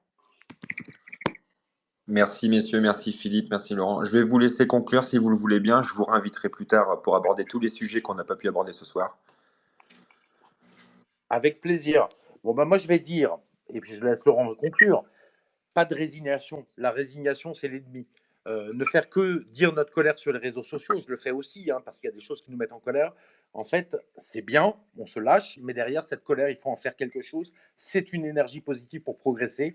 Cette carte est en danger tant il rate sur tout. Elle est idiote, elle manque de culture, elle est corrompue, elle ne sait pas guider le pays. C'est plus une élite, c'est une caste absolument mauvaise pour le pays. C'est un moment très important pour percer en politique, pour aller plus loin. Je vais vous dire, de toute manière, nous sommes une rivière, hein, notre parti, on a plein d'adhérents déjà, et les adhérents arrivent. Et je veux dire, on espère qu'on ira jusqu'à la mer, qu'on sera le grand fleuve. Mais si ce n'est pas nous le grand fleuve, ce n'est pas grave, on rejoindra un grand fleuve. Donc l'important, c'est le but, c'est de sauver la France de ce problème. Et c'est à chacun d'entre nous d'apporter sa pierre, de faire de la politique, d'adhérer au parti auquel on croit, de travailler. Je veux dire, c'est pas la faute, voilà. Et c'est comme ça qu'on réussira avec une mentalité positive où on essaye de faire et de construire plutôt que se détruire mutuellement les uns les autres. Merci. Moi, j'ai rien à ajouter à ce qu'a dit Philippe. C'est une conclusion parfaite, hein, absolument parfaite, et qui contient également une ouverture et qui est absolument pas sectaire. Un des problèmes dont on souffre d'ailleurs. Dont tout le monde souffre. Voilà, donc effectivement, rétablissons la souveraineté de la France avec une nation, mais une nation, ça implique un peuple également. Voilà. Merci. Merci encore d'avoir accepté l'invitation de l'Agora. Lily, si tu veux dire quelque chose, merci à vous. Il confirmera. Oui, alors je te remercie l'Agora du Frexit, Mathieu, pour ce space. Je remercie également Monsieur Philippe Murer et Monsieur Laurent Ellinger. Et merci à tous les intervenants et les auditeurs. Je vous ai mis dans la bulle de discussion la pétition de Mathieu, donc, qui est l'Agora du Frexit. Donc, je vous invite à en prendre connaissance et éventuellement de la signer. C'est très important pour lui et pour nous également en tant que Français. Et je vous remercie à tous. Je vous souhaite une très bonne soirée. Merci. Merci, au revoir. À bientôt. Merci à tous. C'était passionnant et à bientôt.